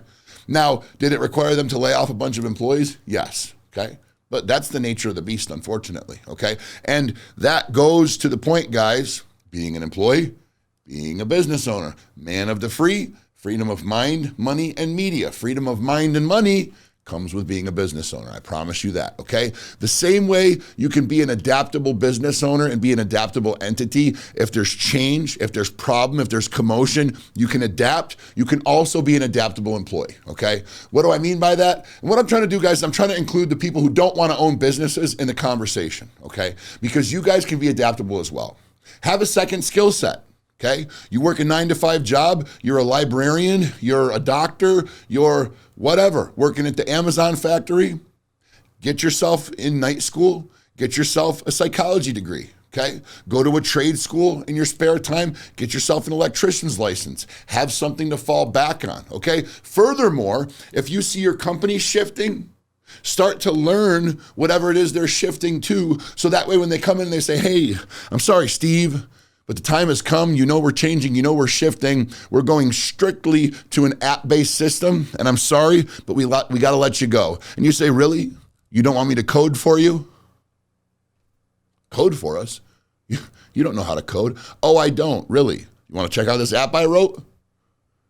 All of a sudden, you got a job again, guys. Being adaptable, being flexible, okay? If you're going to be a business owner, whether it's product, whether it's service, be an adaptable entity, but more so with a product, make sure your product doesn't have an expiration date, guys. Be adaptable. That way, you can never fail. Final piece here, guys. Last bit of value that I'm going to give you as it relates to opening a business, starting a business, having a business, okay? The reasons why, okay? We've talked about why you're remarkable, why they should choose you instead of somebody else. We've talked about why should you get into this particular type of business? What do you like doing? You must do something you're passionate about and you enjoy if you want to maximize. All those things are true, okay? But let's really talk about the why, okay? What do I mean? I mean like the philosophical why. Why are you starting a business? Are you starting a business because Big Luke told you to? If that's the case, subscribe, get all your friends to subscribe, get all their friends to subscribe, and then come to CNY Drives and buy a car, if it's really that easy, if you're just going to do what I say. Otherwise, understand why you're starting a business, okay? I made a very quick, concise list of reasons to start and not start a business. I'm going to read them to you, and then we're going to kick off, and Ruben and I are going to go eat some pizza. Reasons to start a business.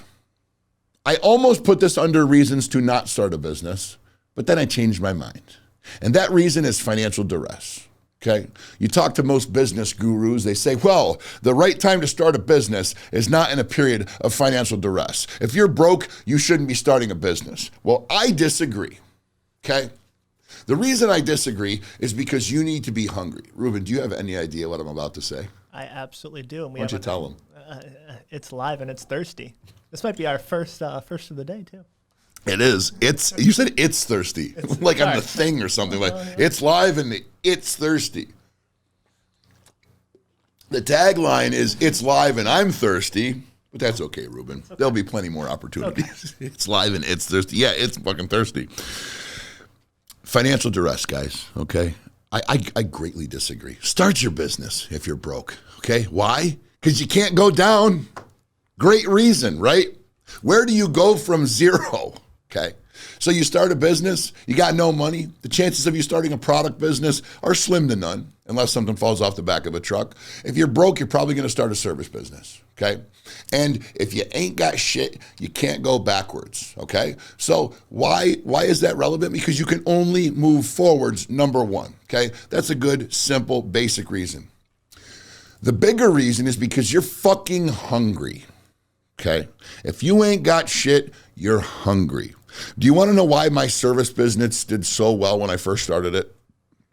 It's because I was a drug addict and I was broke. Okay. I pawned a TV to pay for the tools that I was going to put in my truck and go start my business with. Okay. It don't get much lower than that. You know any other business owners that pawned their TV to get their tools? Okay.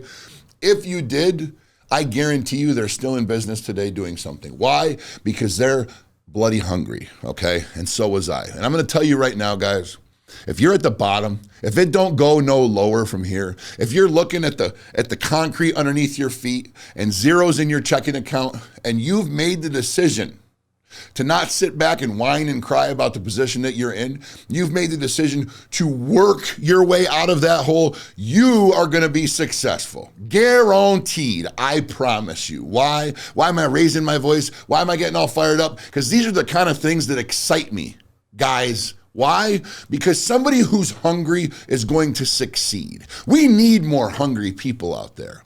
Okay, in the United States of America. We need more people to be bloody grateful for what our forefathers created for us. Okay, do you want to know what you can do in Russia right now? The Ukraine, Mexico, El Salvador, Australia, sometimes you can do what they tell you to do, okay? They give you the illusion of freedom and democracy. They give you the illusion of a capitalist society and free market. It's real in this country. So if you're on the bottom floor and you ain't got two fucking nickels to rub together, and instead of whine and cry about it and go to the welfare line, okay? Disclaimer, welfare isn't a bad thing. It's there for a reason. Some people need it, but not for you, not for you, not for the worker. No. If you want to work your way out of your hole, daps, bro or sis, I'm proud of you, okay? And we need more people like you. So work your ass out of that hole. Follow my steps, step by step. Listen to the words that I tell you and climb your ass out of that hole, okay? And maybe one day you'll interview me on your podcast. I fucking hope so, okay? You want freedom. That's another great reason to start a business, okay? And I'm not trying to be corny and cliche with the man of the free theme, but it's reality, okay? Do you know what I did today? I got up. I went to work because I wanted to. I could have come in an hour late. I own the motherfucker, but I didn't. Want to know why? Because I follow my own rules to success and I enjoy what I do.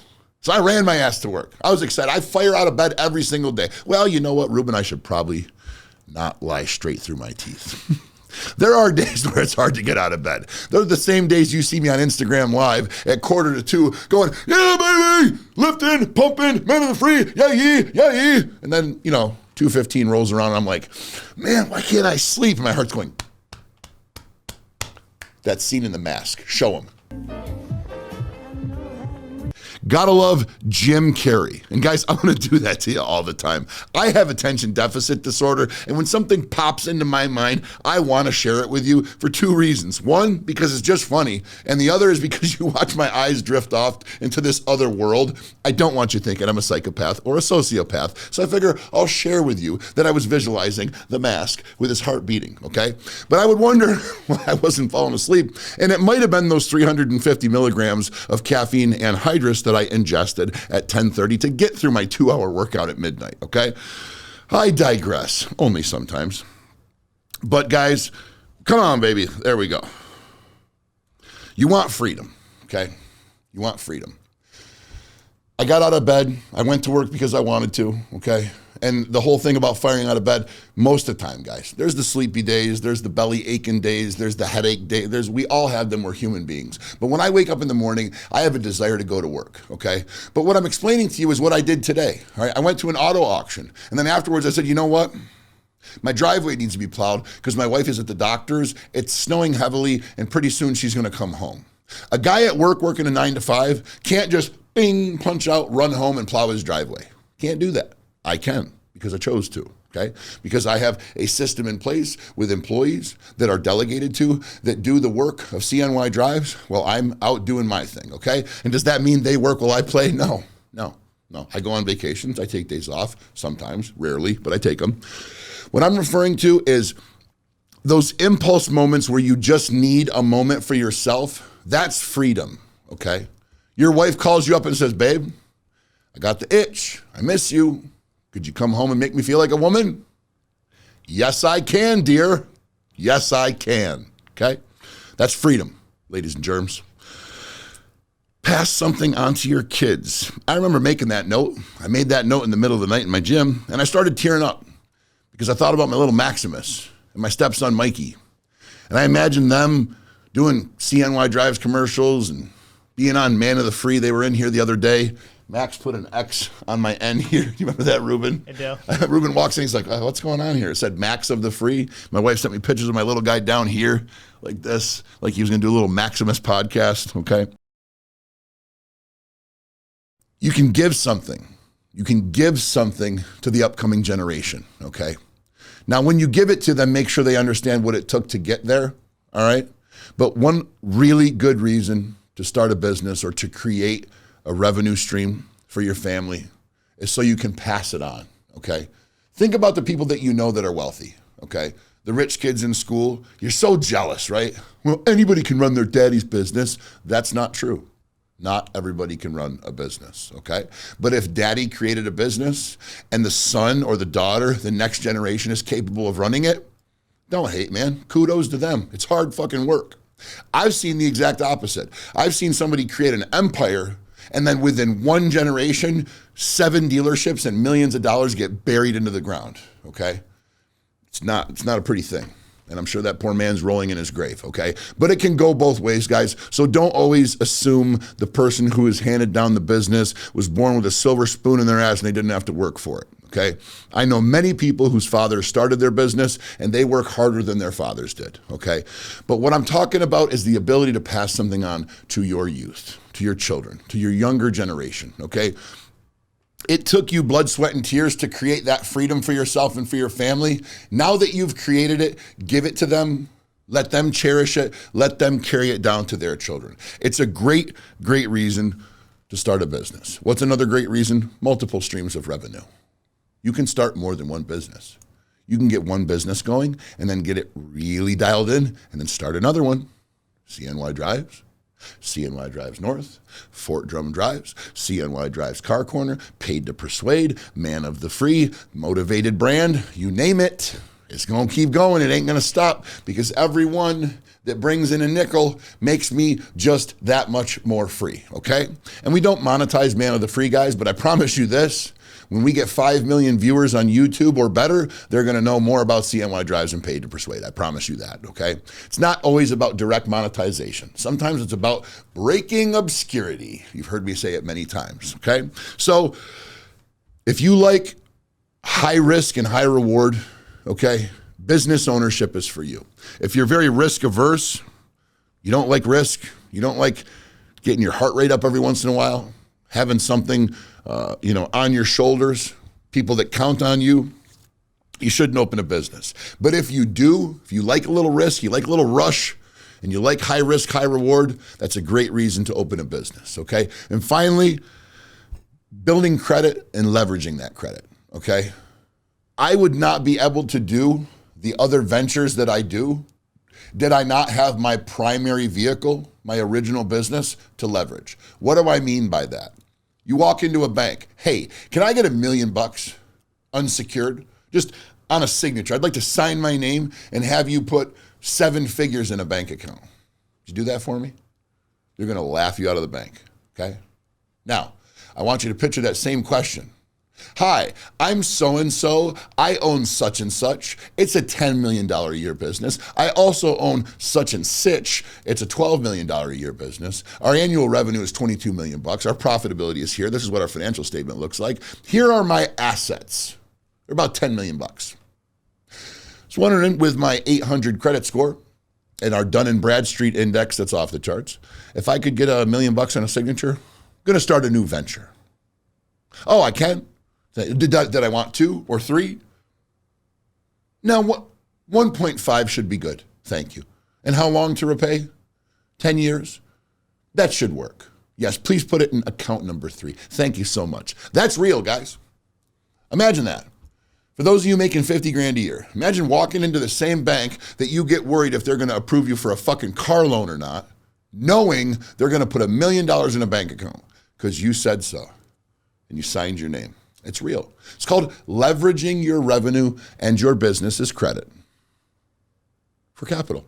It happens all the time. How do you think Trump buys buildings? How do you think Bezos and Gates expand? How do you think Musk gets the money for more warehouses or more factories, maybe warehouses too? Investors who invest because he's leveraging his reputation, his credit, and what he's already done, okay? Those are all great reasons to start a business, all right?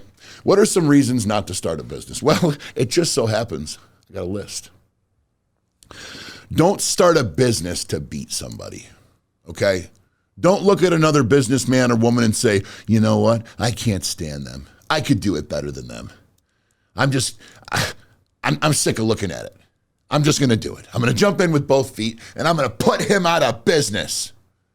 That's the wrong focal point, guys. Okay?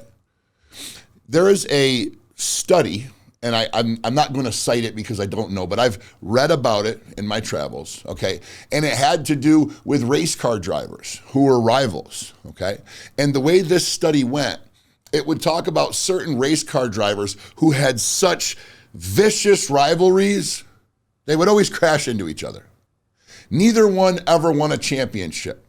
You starting to see where that comes full circle? Okay. If your focal point is here instead of there, you're going to crash. You're going to go off the rails, my friend. That is the wrong reason to start a business. Don't worry about what anybody else but you are doing. Look at the man or the woman in the mirror. Beat them. Be the best version you've ever been by kicking your own ass, by blowing your own numbers out of the water, okay? That's what you need to focus on. Don't start a business because you want to beat somebody. Furthermore, don't start a business because you want to prove somebody wrong. Don't start a business because, well, my father started a masonry business and he was pretty successful. And he says that I couldn't possibly run a business to save my life. And I'm going to start a lawn care business and I'm going to double his sales. And it's the same thing. Focal point here or back there instead of up there. Guys, you're never going to win unless you're focused on the finish line. Better yet, the best sprinters in the world are focused ahead of the finish line. Okay, they're running through the finish line. For those of you who are athletes, you ever heard your coach say, run through the finish line? Ruben, did you ever run? I did. Yeah? Did your coach ever tell you to run through the finish line? 100%. For Yeah. track, they usually set it that they make an imaginary finish line Yep. like 20 meters down. Mm-hmm. Because by that point, you should be running at your absolute max if you're about 20% away from the finish line. Ruben's absolutely right. What that means, guys, if you watch sprinters, okay, you watch Usain Bolt, fastest man in the world, pisses me off to no end. You watch him run a 200 meter, he's form is impeccable. He's like razor blades knifing through the air. And then the finish line's right here. And then it's boom, through the finish line. And he loses a quarter of a second off of his time. Every single time. Watch the videos, guys. Okay? Now, if he'd have just set an imaginary finish line, now, for those of you going, Luke, something tells me Usain Bolt's faster than you. No shit. Something tells me Usain Bolt knows how to run faster than you, knows better what he's doing than you do. No shit, okay? But guess what? If you can watch it yourself and see it, you may just agree with me. So go watch it. The guy doesn't run through the finish line. I have seen videos where he does, okay? So either the behavior's been corrected or he was just so goddamn fast that day and he knew it that he let off. But it's frustrating to watch somebody who's on pace to just annihilate records let up before the finish line, okay? You need to be focused ahead of the finish line. Do not start a business because you think it leads to easy money, okay? Hopefully by now in these shows, in what you've watched of me thus far, you know better, okay? I don't know how many times I've mentioned hard work, discipline, blood, sweat, tears, all that stuff. But for those of you that watch the guy, and it could happen in my life, you know? People could see me roll into CNY Drives 15 minutes late thinking, well, it must be nice rolling 15 minutes late. What they don't realize is that I've been in the gym till 2 o'clock in the morning, and I've been up since 6:30 or 7 o'clock plowing snow, and then spending time with my kids, and then getting in my truck and going off to work. I've already had my sales meeting from the truck. The only reason I'm 15 minutes late is because the breakfast that I eat before I arrive at work while I'm driving to save time was 10 minutes late, okay? And they go, geez, must be nice to roll in 10 minutes late. And then they say, well, must be nice to come in and work for an hour and then leave. But what they don't realize is I'm going to an auction to buy cars. That's an hour drive. And then I got to go buy cars. And I got to climb underneath them in the freezing cold and look at the exhaust and the drivetrain and the frames. And it would be easy for people to observe from afar, not knowing what the rhythm or the ebb and the flow of the day is for a lot of business people, okay? And say, well, that must be easy. For instance, if you saw me and my friend Joe Rutkowski, shout out Big Joe, Monroe Valley Machinery, he's going to be on the show here pretty soon, Ruben. We're pretty excited about that. This is a guy that's dined with Trump and just was recently at the El Paso border, clearing land for the immigrant cities they're building. This is a well-traveled guy. And had you observed he and I having a cocktail, actually I was drinking Powerade, I think, at 30,000 feet in first class, you would have said to yourself, oh, must be nice. Joe's got snakeskin boots. Luke's wearing a tank top, first class, laughing it up like a couple hoity-toities. Little did they know that I was in a tank top because I had just worked out after my speaking engagement before I got on the plane and was still sweaty. And what they didn't know is that Joe was in that dress up stuff because he had to meet with some very, very big, high up in the food chain kind of people that were going to hold bearing on whether or not he got the $6 million contract, okay? So don't let the illusion fool you. It's hard motherfucking work. I say all that to say this, guys. Don't start your business if you think it leads to easy money, okay? Those .com millionaires, that one great idea, that app that gets you $120 million sale from Google or Facebook, those are 1 in millions. And if that's what you're banking on, you're way better off buying a lottery ticket, okay? I don't know about this next one, Rube. I put, don't start a business because you want to be famous or desirable. Now, I agree with the second half, but not the first half. Don't start a business because you want to be desirable. Because money doesn't make you desirable, okay? The freedom that comes with money makes you desirable. You know what? Let me rephrase that. Money makes you desirable to the wrong people, okay? Meaning, if you think getting rich is going to get you a hot girl, okay, you're probably right if your definition of hot is fake tits, 5'10", and a gold digger. Okay, you go to Miami and you see the girls that climb out of the Lambos with the Saudi oil princes. If you think they're hot, jump in, my friend, with both feet, okay? But the desirability of you is not dictated by your bank balance to anybody worth having. I promise you that, okay? And you say, well, Big Luke, your wife, you're wealthy, and you say you're happy with your wife, so she must have known you were rich. The first month that I was with my wife when we were dating, I borrowed $1,000 off of her to pay my rent because I was broke. Because the guy that I worked, and oh no, there's no shame in my game. There's guys all over the world that would not admit something like that to you, okay?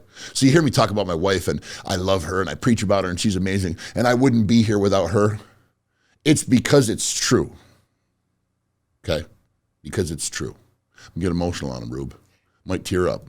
It's reality, guys. She paid my rent for me, okay? Because I was fucked up in the game, okay? I had just been stolen from. I had just worked very hard and created a business for somebody who then robbed the better part of $40,000 from me. It stung, okay? But you know what I did because I was a hustler? I accepted her gift reluctantly, okay? I did not want to take that money, but I knew I had to hustle.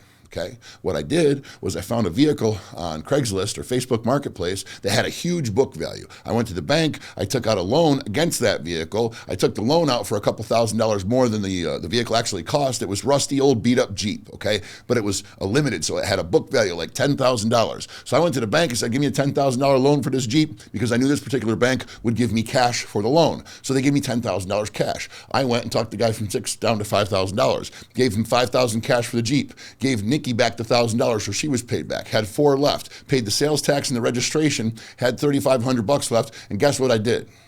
I invested. Okay, because that's what a hustler does. Okay, but guys, desirable and your bank balance, they don't go hand in hand. Okay, not to anybody that's worth having. And we're not going to get into relationship advice, although we're going to do a show on that. Guys, if you think having commas and zeros in your bank account is going to help you get the right girl, you're wrong. I'm sorry, you're just wrong, okay? Now, if commas and zeros allow you the ability to cater to, pamper, and just bless the right girl, then go at it.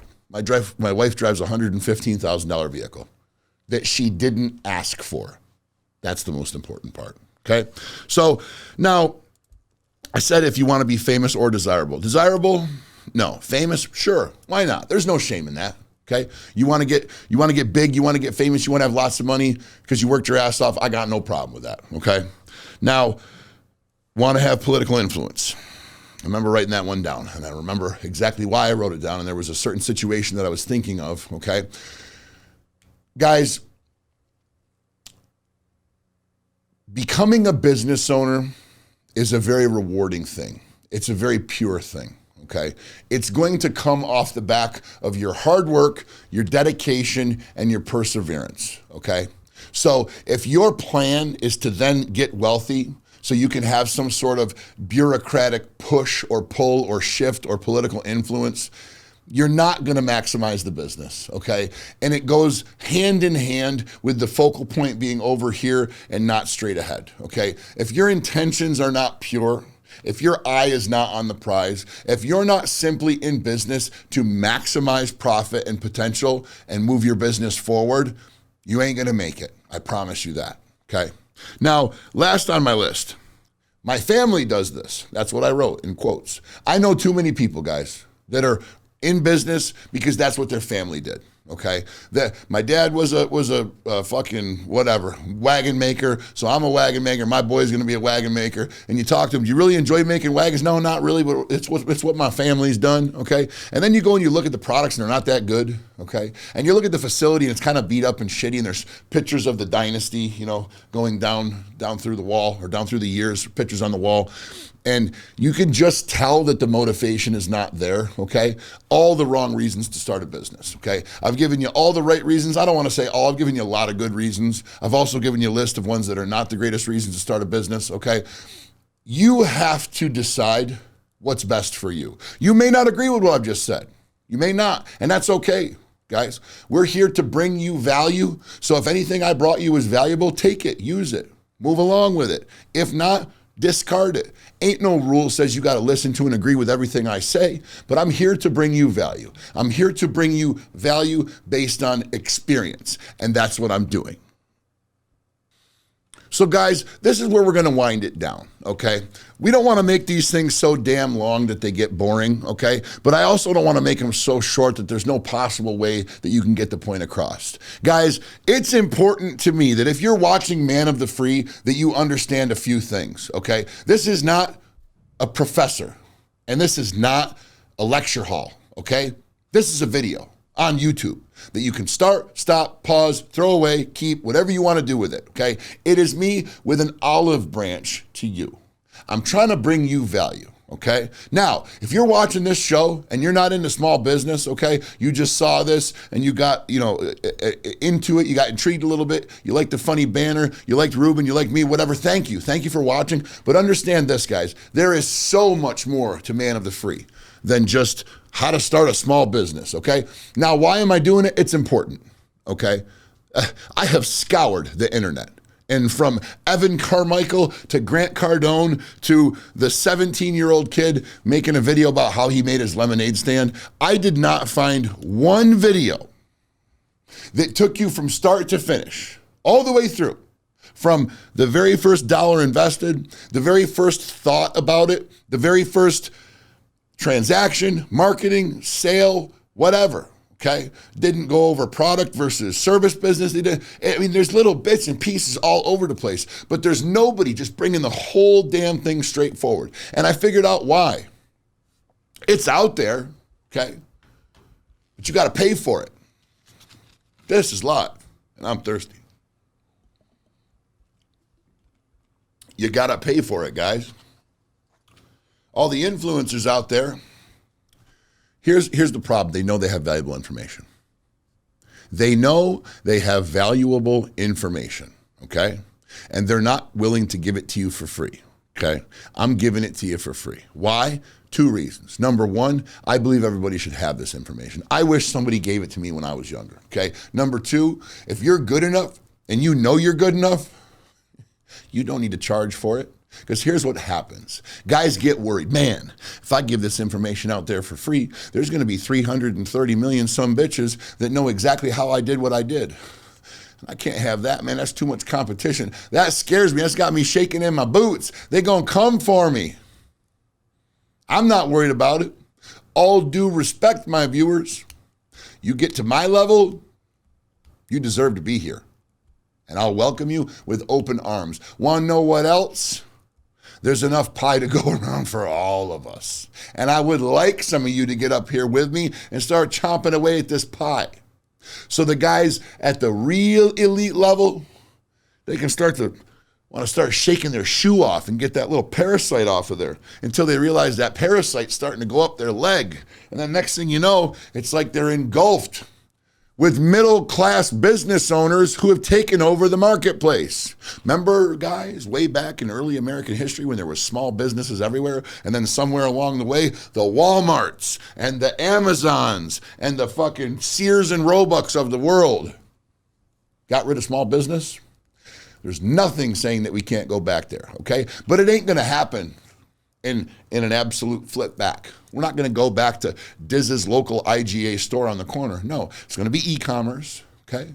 It's going to be a lot of online. It's going to be a lot of person-to-person stuff. It's going to be a lot of video calls. It's going to be a lot of technology involved, a lot of AI, a lot of the here and the now technology. But who is doing it is what's important, guys, okay? We, the people, we should run this bitch, okay? Not a few choice people at the top, all right? Man of the Free is going to get political, guys. I can't wait to get into some of that. Okay. Now you see this big ass white boy. Okay. You see 6'4", 285 pounds of absolute astonishing muscle madness. I took some liberties there. Okay. You see a big white guy. You see American flags and you see red and you think, man, this guy must be, Not even going to say it. I'm not even going to give it energy. But I know what you're thinking. Stay tuned, motherfucker. You're going to get real interested real quick. It's going to become very confusing to you that somebody that looks like me could be so open-minded. It's going to amaze you when you go back and you watch shows of mine, like Luke and Antonio Diaz, the IFBB pro, talking about race, how much a black and a white man can agree on. It's going to amaze you, the people that we bring into this studio that we can have a respectful debate with and also be friends with and agree with and make progress with. What do I see on the internet? I'm a preach, Ruben. Oh, yes, here it comes. He's with me. He's with me, Luke the preacher. Here comes when I'm inspired. And he's going to talk to you. He's going to talk to you about a land where people get along. Oh, that's right. He's going to talk to you. Straight to you, about a world where black and white can be together. He's going to talk to you about a world where gay and straight can walk hand in hand into the fires. He's going to talk to you about a world where people can talk about the taboo subjects. Yes, sir, I said the taboo subjects of the world. And agree on things and disagree on things. And still be friends. This is fun, Ruben. I could do this all day. You're laughing. But I mean it. I mean it. In this little room here, we're going to solve a lot of problems. And I strongly suggest that you stay tuned. This is just the beginning. This is where we're teaching some people how to get financially free. Because I promised you freedom of mind, money, and media. Okay? So this is a little freedom of money. Maybe next episode's a little freedom of mind. But I promise you, one of the major goals of this show is freedom of media. What does that mean? That means that you don't have to go to Fox News. You don't have to go to CNN. You don't have to go to MSNBC. You don't have to go to CNBC, Yahoo News, Huffington Post, Washington Post, New York Times, National Enquirer, The Sun, any of that bullshit, any of that legacy media, okay? We'll get topics. We'll go through them with you. Matter of fact, Ruben, next episode, what did I tell you, ChatGPT? That's what we're going to do. We're going to take a break from the small business thing, okay? Because I want some of you guys out there, okay, you small business folks, stay with me, stay tuned. Matter of fact, watch the ChatGPT episode because you're going to learn something. You're going to learn something very interesting. Actually, might also help you intertwine with the business thing, okay? But I'm going to show the rest of you guys, I'm going to show you some other value. I'm going to show you what they're telling you in the media. I'm going to tell you what the narrative is. I'm going to explain to you what both sides are saying.